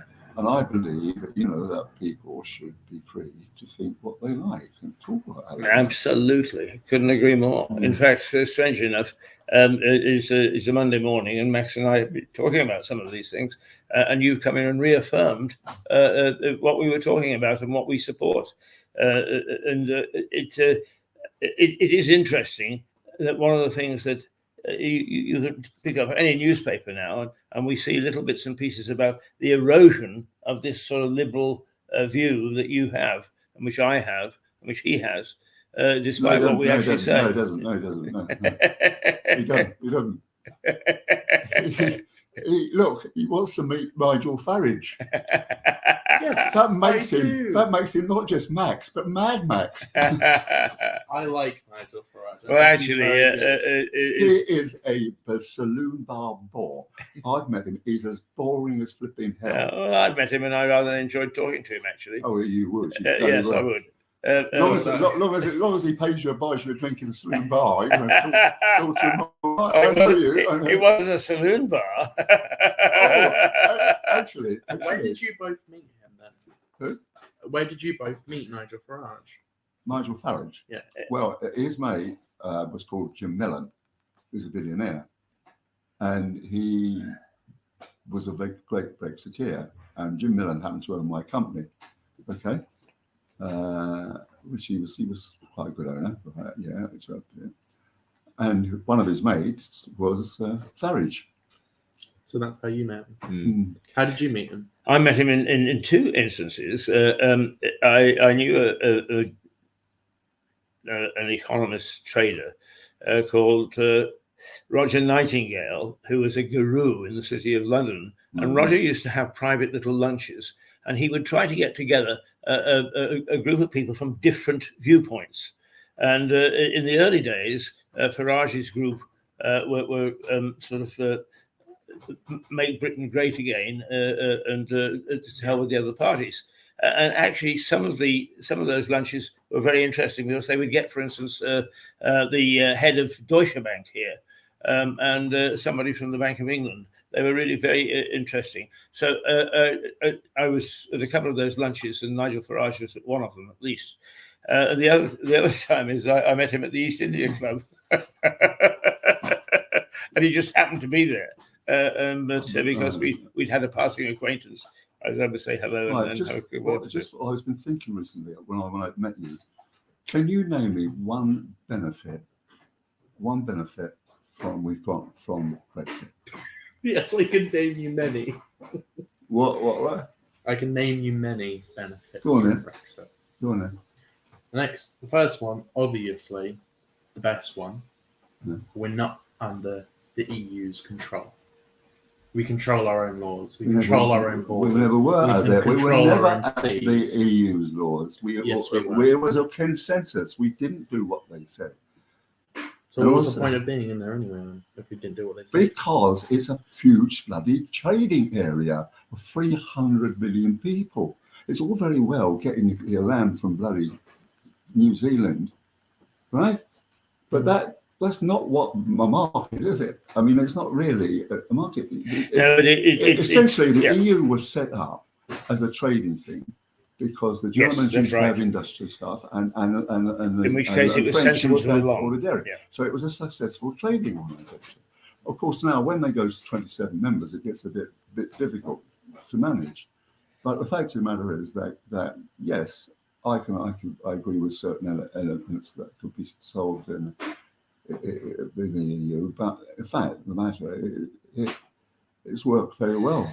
But it's just there's too many countries. Now, that's the Well, problem. I go back to a gentleman for whom I had a great deal of respect and who died recently, and that is Mikhail Gorbachev, who Oh, I one of his agree, yeah. statements was one of the great surprises of his political life was the speed with which European politicians tried to recreate the old Soviet Union. Mm. And that is what I basically have against the EU.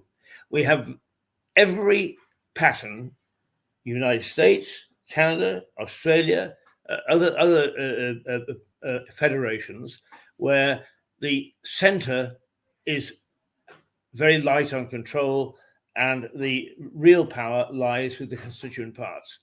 The European Union did it exactly the opposite way around. they tried to pull all the power into the centre and take it away from the constituent parts.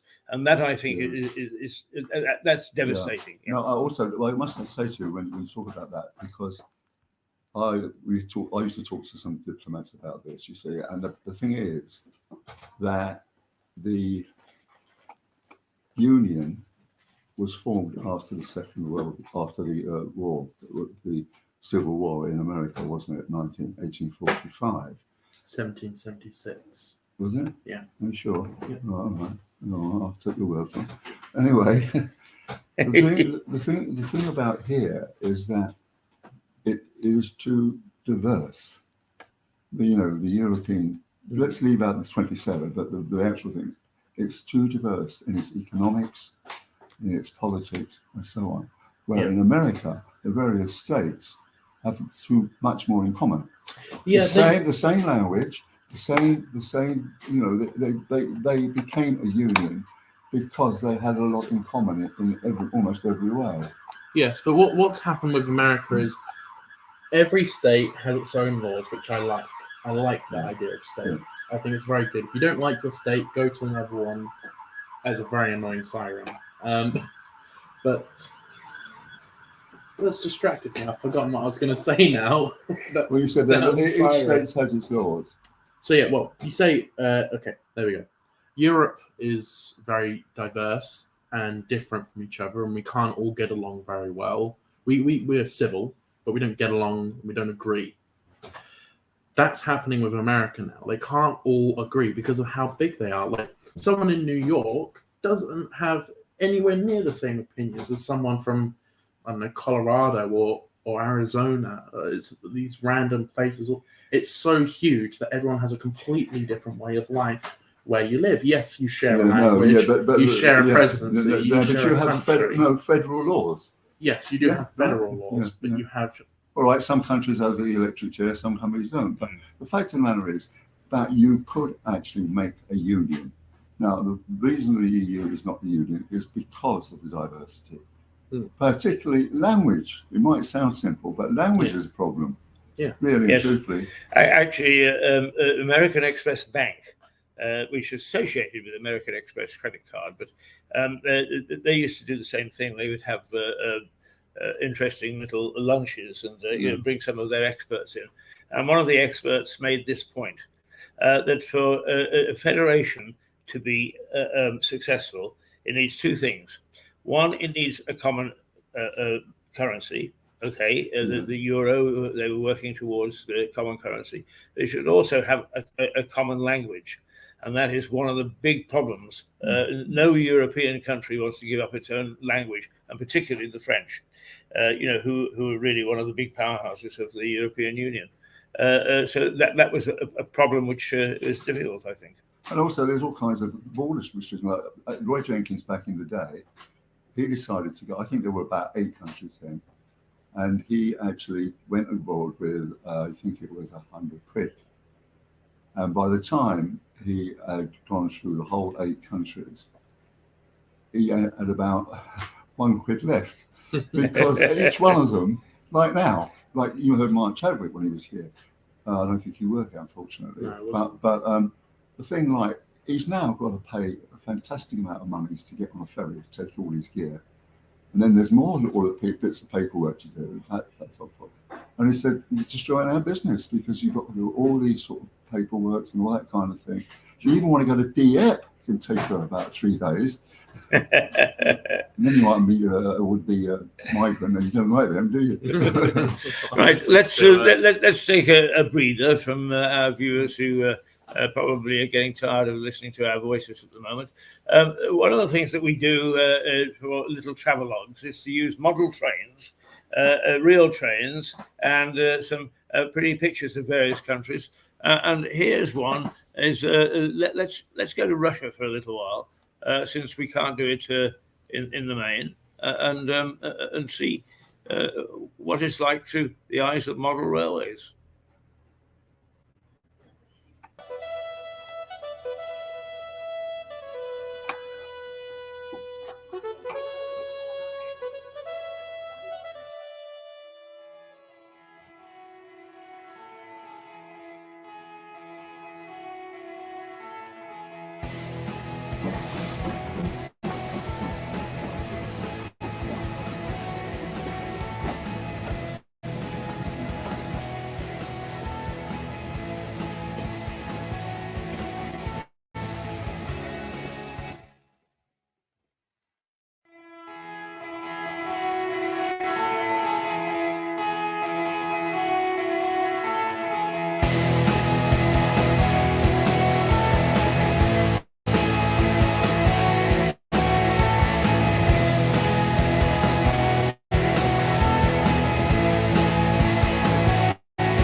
There we go.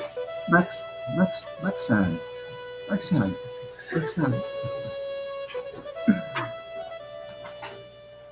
Well, I hope you found that interesting and a different way of looking at a foreign clime. While we've been showing that, we've been having an interesting discussion here because we are slowly beginning to get our catalogue of very interesting interviewees together.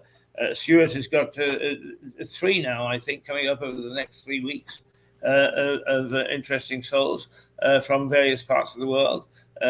From the east, from the south.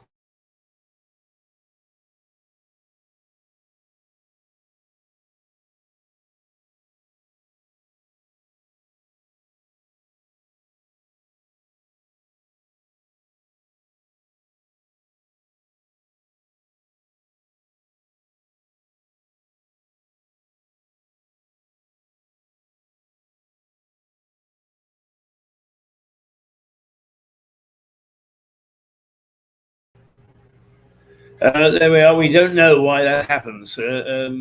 Just once in a while, it could be that there is somebody somewhere watching us and saying these guys are getting a bit out of hand.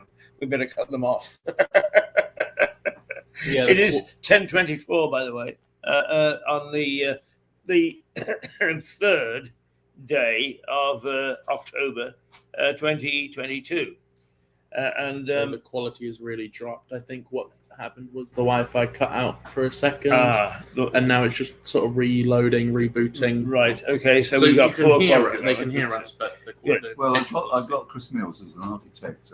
Leslie told me to speak to him Good. Excellent. because he can actually talk about the northern sector and all those other kind of things, and talk about the architecture. That's Right, a very, very yeah. good idea. Yeah. I've also got lined up. I'm hoping to get Carlotta Gold coming on. My good friend John Swain, the very famous world correspondent, he's very, very happy to come and do it. Good. Unfortunately, you see, because our house is a building site at the moment, I would normally put all these people up because, it was all. Yeah. I mean, Philip used to come with his family every July, and I remember when she got in Ardmore, I wrote her a long letter. Said, we really remember when you took your children and my children. We went to Alfriston and the Bluebell Railway and all those kind of things. Wonderful things. And I do remember that when Gavin and Simon, his 2 boys, were playing pool. Okay, one of them went back to work and he was in the loo having a fag. He was 14, and all that kind of thing actually cheered her up. Yeah. Do you remember coming over?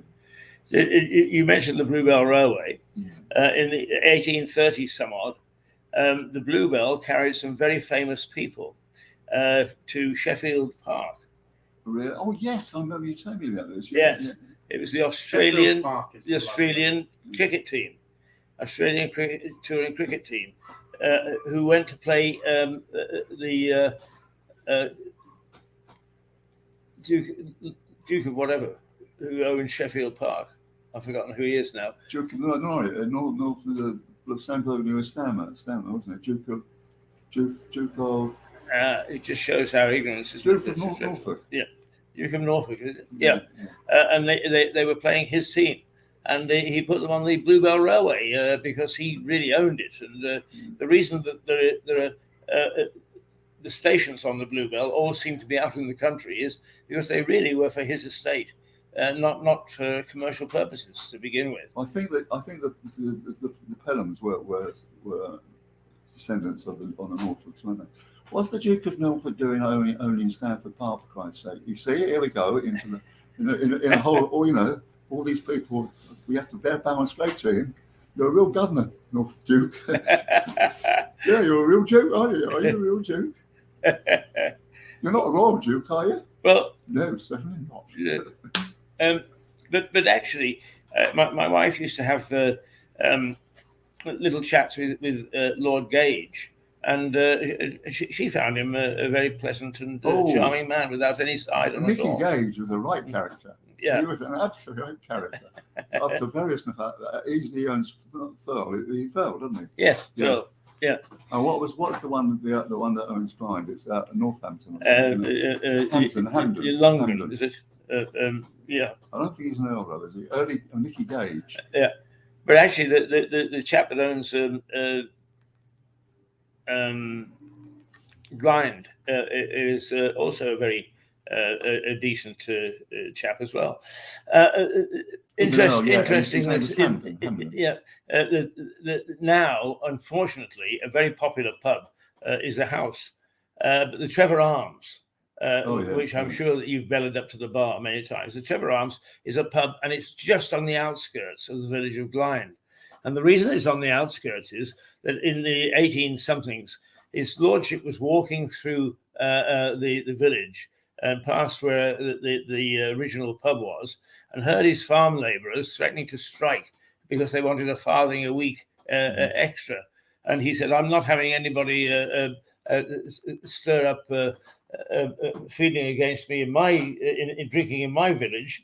So they had to move the pub just outside the village so that he couldn't stop them drinking and meeting. When you think about inflation, right? When I joined the Financial Times, I had to, as a researcher, I had to join the Slade Union. And do you know how much my wages were in those days, in 1967? What? You wouldn't guess. You couldn't guess. £50 a year.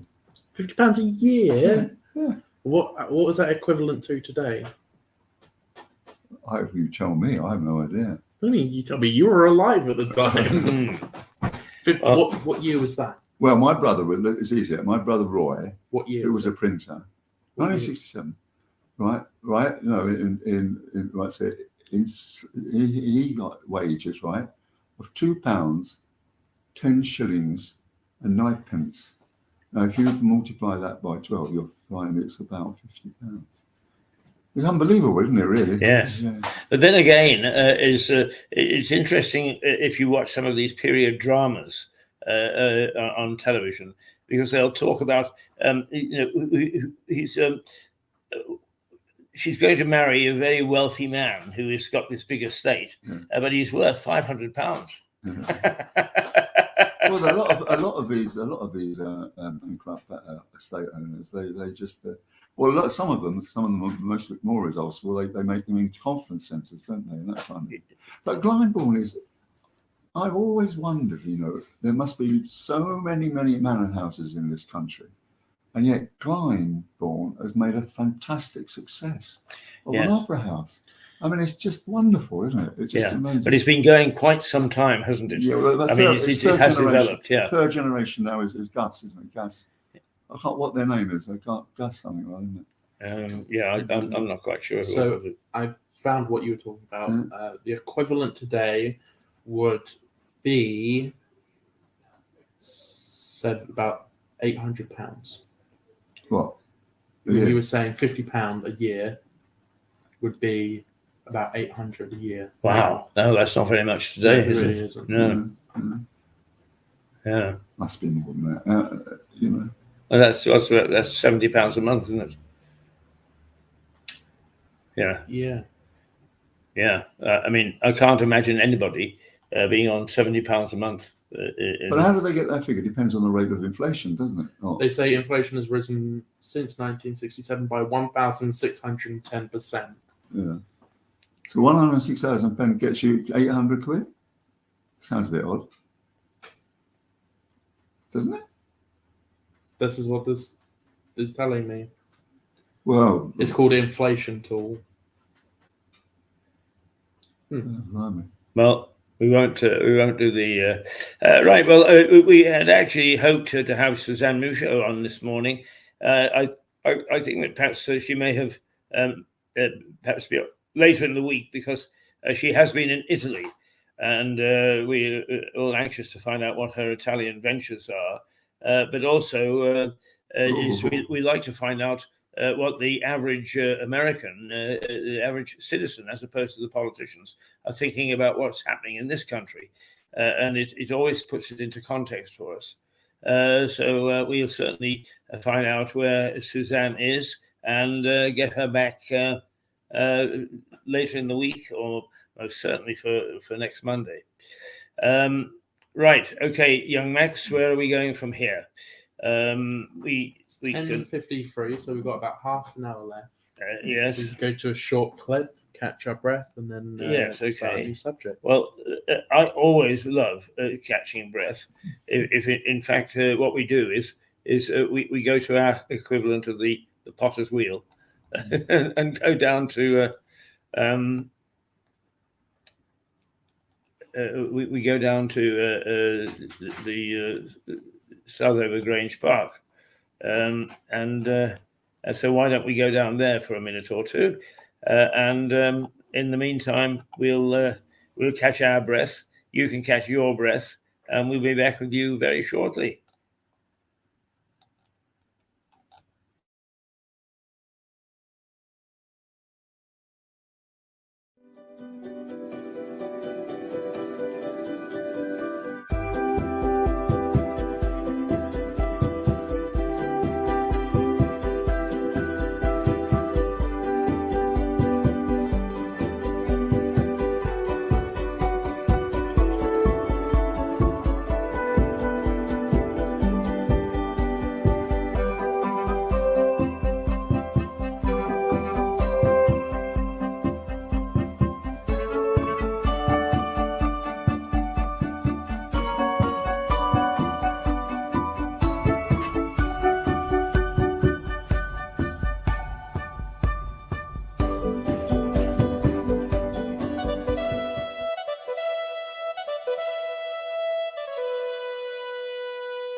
Right. Right. Okay. Just let me ask before you take up, Stuart. Let me ask both you gentlemen: it is now the first Monday in October, and so to all intents and purposes, we have entered autumn. How do you feel, just off the cuff, about climate change? Do you notice, for instance, Stuart, any difference between now and when you were a young man or a young boy, in fact, the autumn season and the autumn season now, or is it much the same? What's your view? Well, there are some differences. I mean, last year, I remember on the bank behind my house, we get daffodils and bluebells. And they sort of used to come in sort of, say, February stuff, but now they're coming in sort of May, basically, and that kind of thing. And then, of course, you've got this kind of unseasonal weather half the flipping time, you know, and you don't quite know whether you're coming or going. And then you've got all these possibilities of flooding and God knows what else. And yeah, it's just different, isn't it? Really? Yeah. I mean, this extreme weather globally is different to what we used to. You know, we didn't get these sort of flash fires all over the place, did we? We didn't really. We've only been flooded here in 2000, don't we? Yes. I think Lewes flooded twice before in historical terms. But I mean, in recent times, it was 2000. Yeah. And that was special reasons for that, apparently. First of all, normally with these things, you get stuff off the hills rolling down. And there's also the tides are fixed out in New Haven or something or other. And it turns out that Uckfield, the water was actually banking up. And the Uckfield people said, well, bugger this. We're not going to bloody be flooded. Turn the bloody taps on and we got flooded out. And sent it downstream. Yeah. Max, what about you? Do you have any feelings for autumn as what it should be, or your memories as from a little child? I've not lived that long, so nothing has changed in my lifetime that I can visibly see. It's just I love the autumn. I love September and October because it's, to me, maybe it's school year, but it's the beginning of the year. It's for me, you know. Yes. And I also I like when I was in Vietnam, I used to entertain people with their songs. And one of them was by Marlene Dietrich. And so all bombs were bloody falling all over us. And I was sitting in the Café du Jardin and I was singing, "Those autumn leaves, the rift by my window, those autumn leaves, all red and gold." It's Marlene Dietrich, you see. Lord, I see your hands, those sunburned kisses, thy velvet hands, since you went away, the days grow long, and soon I'll hear a winter song. But I love you all, miss you, my darling, when autumn leaves start to fall. Recording of that is copyright. Marlene Dietrich Actually, she was a film star who I never thought was terribly beautiful, but boy, was she sexy. She got an allure that everybody found irresistible. Do you remember the great dame who used to be totally out of order? Mae West. Oh yes. When yes. one of her blokes came along, she said, "Is that a gun in your pocket? Or are you just pleased to see me?"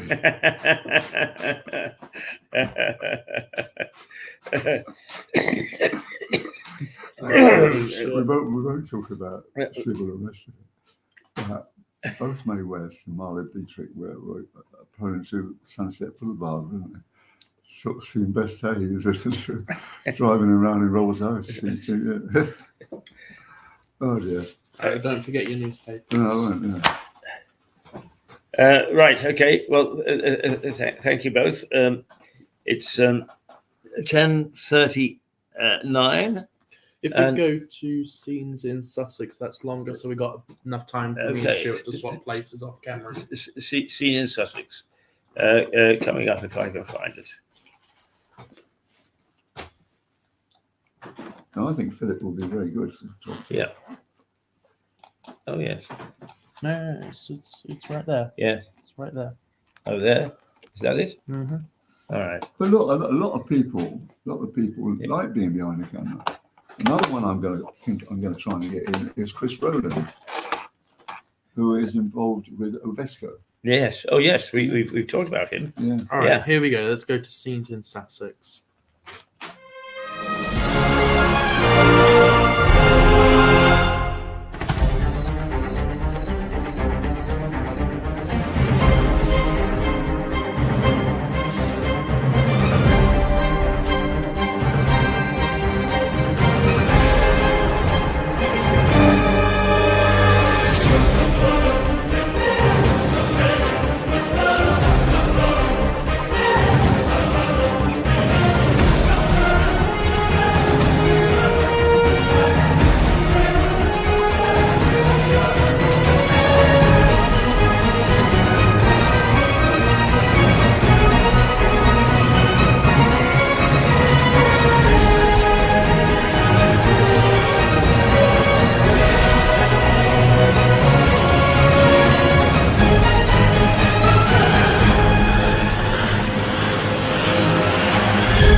But it's hallucinatory price. There we are. We are back. Seriously? That was a little a little idea of what we're all about, where we are, and so on. So now it's 10:42, and we were just discussing one of our guest presenters over the next couple of months, and that is Stuart's daughter. Some of you may have seen him interview her. I mean, she's had a very, very interesting history. But now, Stuart, just before you go, she's a big wheel in Alzheimer's organisation. Research and so on, Yeah. She does the research for them. Well, she does all kinds of things for them, but she, she's very, very involved. And she was actually taking, people should go for test visits, because if you do that, you're going to live longer, because these tests can prove that, certain things can make you extend your life. So it's a good thing for what she's doing. And of course, but I keep saying to her mother, my wife, saying, but look, I said, Eugenie thinks everybody over 60 has got Alzheimer's. Yeah. No, what she's doing is very interesting. I think that there's a lot of research goes on. Yeah. And the people are now, people that she's saying you should go along and get tested, because there are ways, ways to delay the onset of it. And I think we all know that now, because it's been in the newspaper. Should be very interesting, because it is something that is now at the forefront of a lot of elderly people's minds. Am I going to get it? Yeah. Well, there's an awful lot of people in Lewes with it. Yeah, indeed. The thing is, we've all been talking about it. You're supposed to sort of learn a new language or play the piano. Yeah. I play bridge. I write every day. You keep your mind active. Well, but one thing is very confusing is that the first thing to go is names. I know a lot of my friends, have that. They can't. You forget names. Yeah. That's the first thing you forget. Yeah. It's like old things that happen to you goes right into the into what. So it's recent things that happen, names. Yeah. So it's what it is. It's. I presume that would be like one of the last things. Well, exactly. First in, last out. That's the kind of thing. Yeah. I think also, as some of us need reassuring, the difference between forgetfulness, for instance, brought on by old age, rather than Alzheimer's. Quite so. That's what I was just saying. Yeah. Good. Excellent. Well, we look forward to having her whenever she's down, Stuart. Yeah. Excellent. All right. Well, take care, because I warn you. I tell you, you won't have at this station after that, and you won't have a job after that. If I can go into a happy retirement, she's a force to be reckoned with. She really is. Okay, we'll see you on Wednesday, Stuart. Right, show. Okay. I'm going to have to bar her from my attic. Well, a moment ago, Keith, you said there's a difference between getting old and forgetfulness and dementia, and people forget that. With this guy, Joe Biden, do you think he's just suffering from being old, or do you think he is in the beginning stages of dementia? Well, it's a very difficult distinction. I would personally think he's just getting old. Yeah. People die of old age. People. How old is he? He's 81, I believe. Oh, he's the oldest president ever. He's just a youngster. Older than Reagan. Yep, oldest president. Reagan when he was president. Yeah, you're right. Yeah. But you see, Reagan had it, didn't he?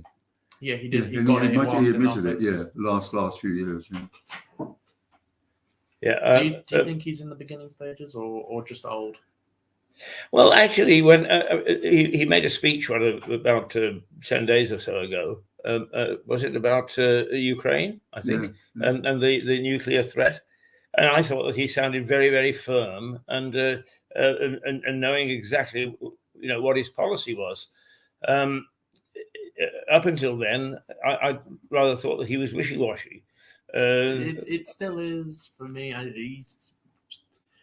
He has a good day, then he has a bad day, then he has a really bad day where he just walks off set and forgets he's live. Yeah, but you've got to remember that all these people like Biden and the royal family, they get the scripts written for them. Oh, yeah, of course. Yeah. I mean, I don't know if I told you this, but when the Queen didn't come down from Balmoral when Princess Diana died, it was Alistair Cooper who wrote that speech.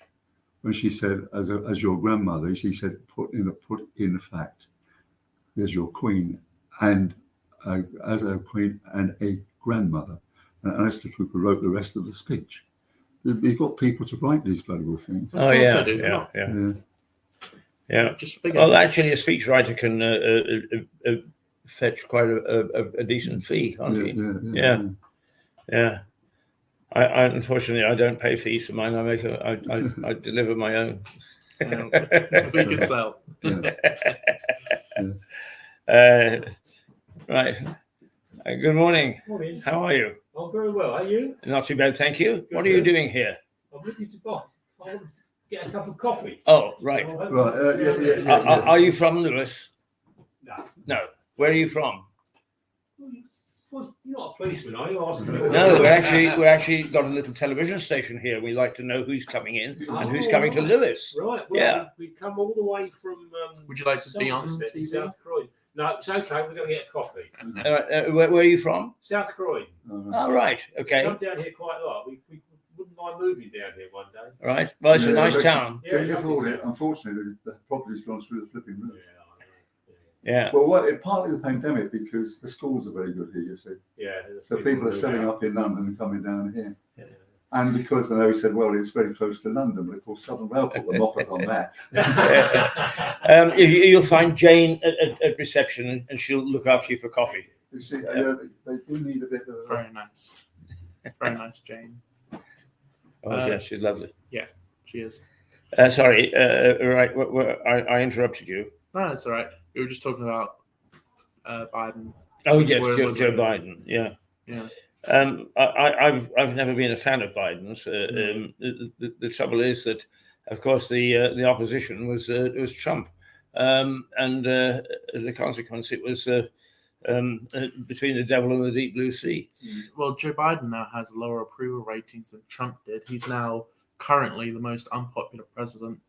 He has the lowest approval ratings of any president ever, yet he had the highest votes of any president ever. Joe Biden is the most popular president in history, and now he's got the lowest approval ratings in history. Why is that then? No, does Trump get hold of the bloody polls and fix it? Oh yeah, I'm sure Joe Well, Biden's just very doing a positive, tremendous job. I reckon Joe Biden, I reckoned him for years and years, and he was very effective in the Senate, you know. Yeah, People always he talk was. about Lyndon Johnson, but old Biden used to get things done very well. He But was then effective again, in the you've Senate. always got this Republican sort of majority in the bloody Senate. Yeah. Yeah. I mean, Well, you their never- politics is rather difficult. You can have the head of state from one party and the support from another. Well, here's the from thing. the other. It always seems to be if it's Republican in office, it's Democrat in Senate. If it's Democrat in office, it's Republican in Senate. No, It it's always not. seems to switch. Well, no, it doesn't. Yeah. It doesn't do that. No. Right now, it has Well, like both the Senate and the House. a 2 Well, the or House 3. less because there's so many. I think the Senate really has always been marginal like that. Nobody's ever got a bloody great advantage.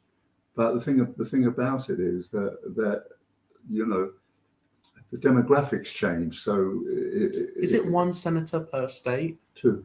2 senators Yeah. per state. Okay, and then lots of congressmen. There are 50 states. Oh, there's loads of Congress. Yeah, there's like something like 400, 500. I think there's 100 in the Senate. Yeah.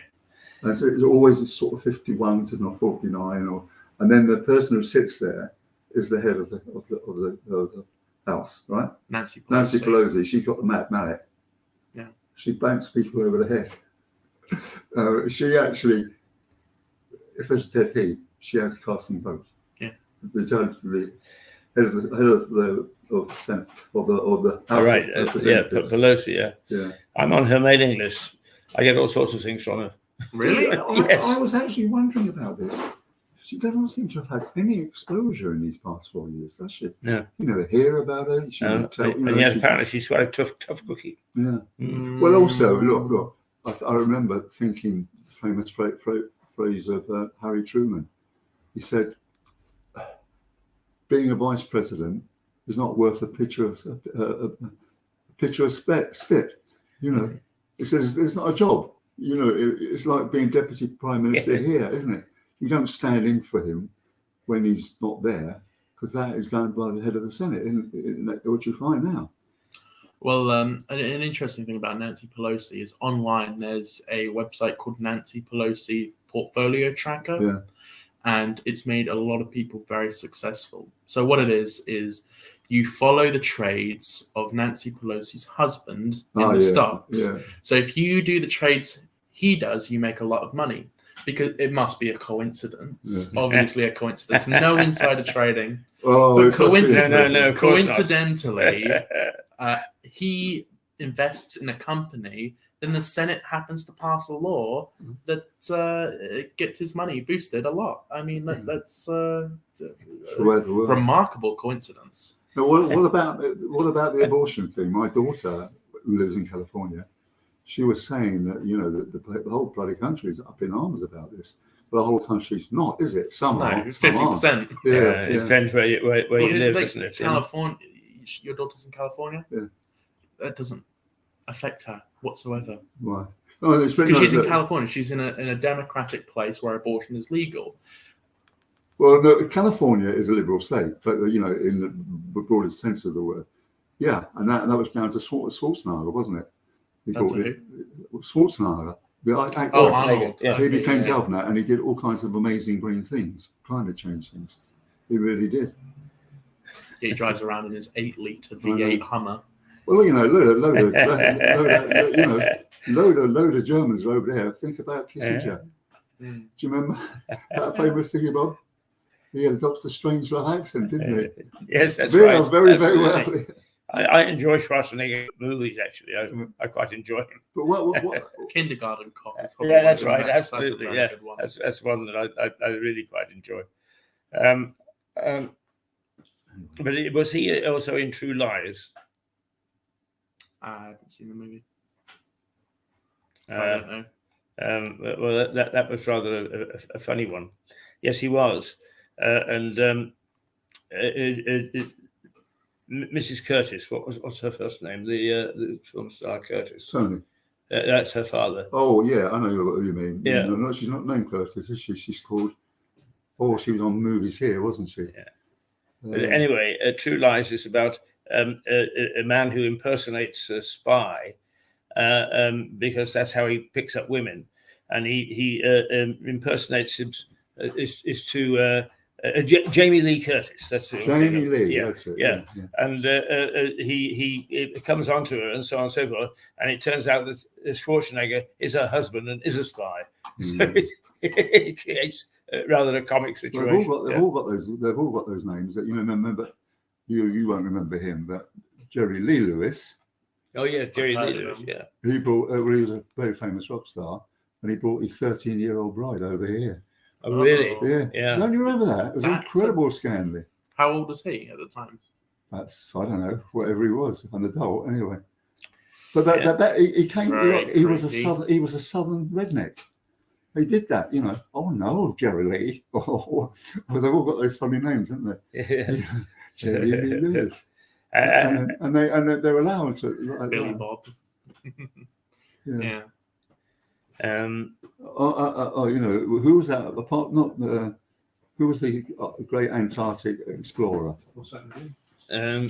Scott No, the other one. Armington. Yeah, Edmondson. Yeah. Yeah.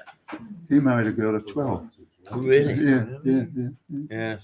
Goodness gracious. It me. was so much easier then, or Yeah. we were so much older then. We're younger than now, sort of thing. But of course, actually, that's a problem for the Indian government, the African government. The chiefs and so on in Nigeria, for instance, who can have several wives. Then they choose 11 and 12-year-old girls. Well, the what's it? The Jehovah lot up in Utah. They got No, that's Mormons. the monogamy, polygamy. Yeah, polygamy. Yeah. They all have about 10 kids each. Yeah, I know. Yeah. My mum used to be in the Mormon church before she got kicked out because of me. Who did you? Well, no, not because of me, but because she fell pregnant with me and she was unmarried, so she got kicked out. Oh, really? Oh dear, She got kicked out of the Mormon religion. Right. Okay, gentlemen. It is now 10:57. It is the 3rd of October, Monday, the 3rd of October, 2022. Thank you very much for a scintillating morning. We've talked about all sorts of things. We've taken a little look here and look there. We've missed Suzanne this morning, but I'm sure that she'll be back later on. This is my blackmailer. So actually, Yeah, if you'll actually put on block him, we'll block him. He's not giving up.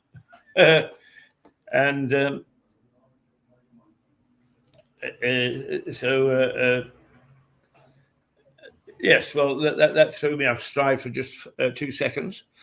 He's a twisted little warped man. Troll online. Yeah, you have to deal with those sorts of things online. Yes, you Just do, try not to give them and attention. particularly when you're in television, you have to deal with these people. Unfortunately, and of course, it becomes more pertinent because of the widespread use of the internet and so on. But anyway, let's. We've had a very good show today. Yes, we have, and I think that we've got stuff. It's before we go. Our guru has arrived. Kevin, no, we wouldn't.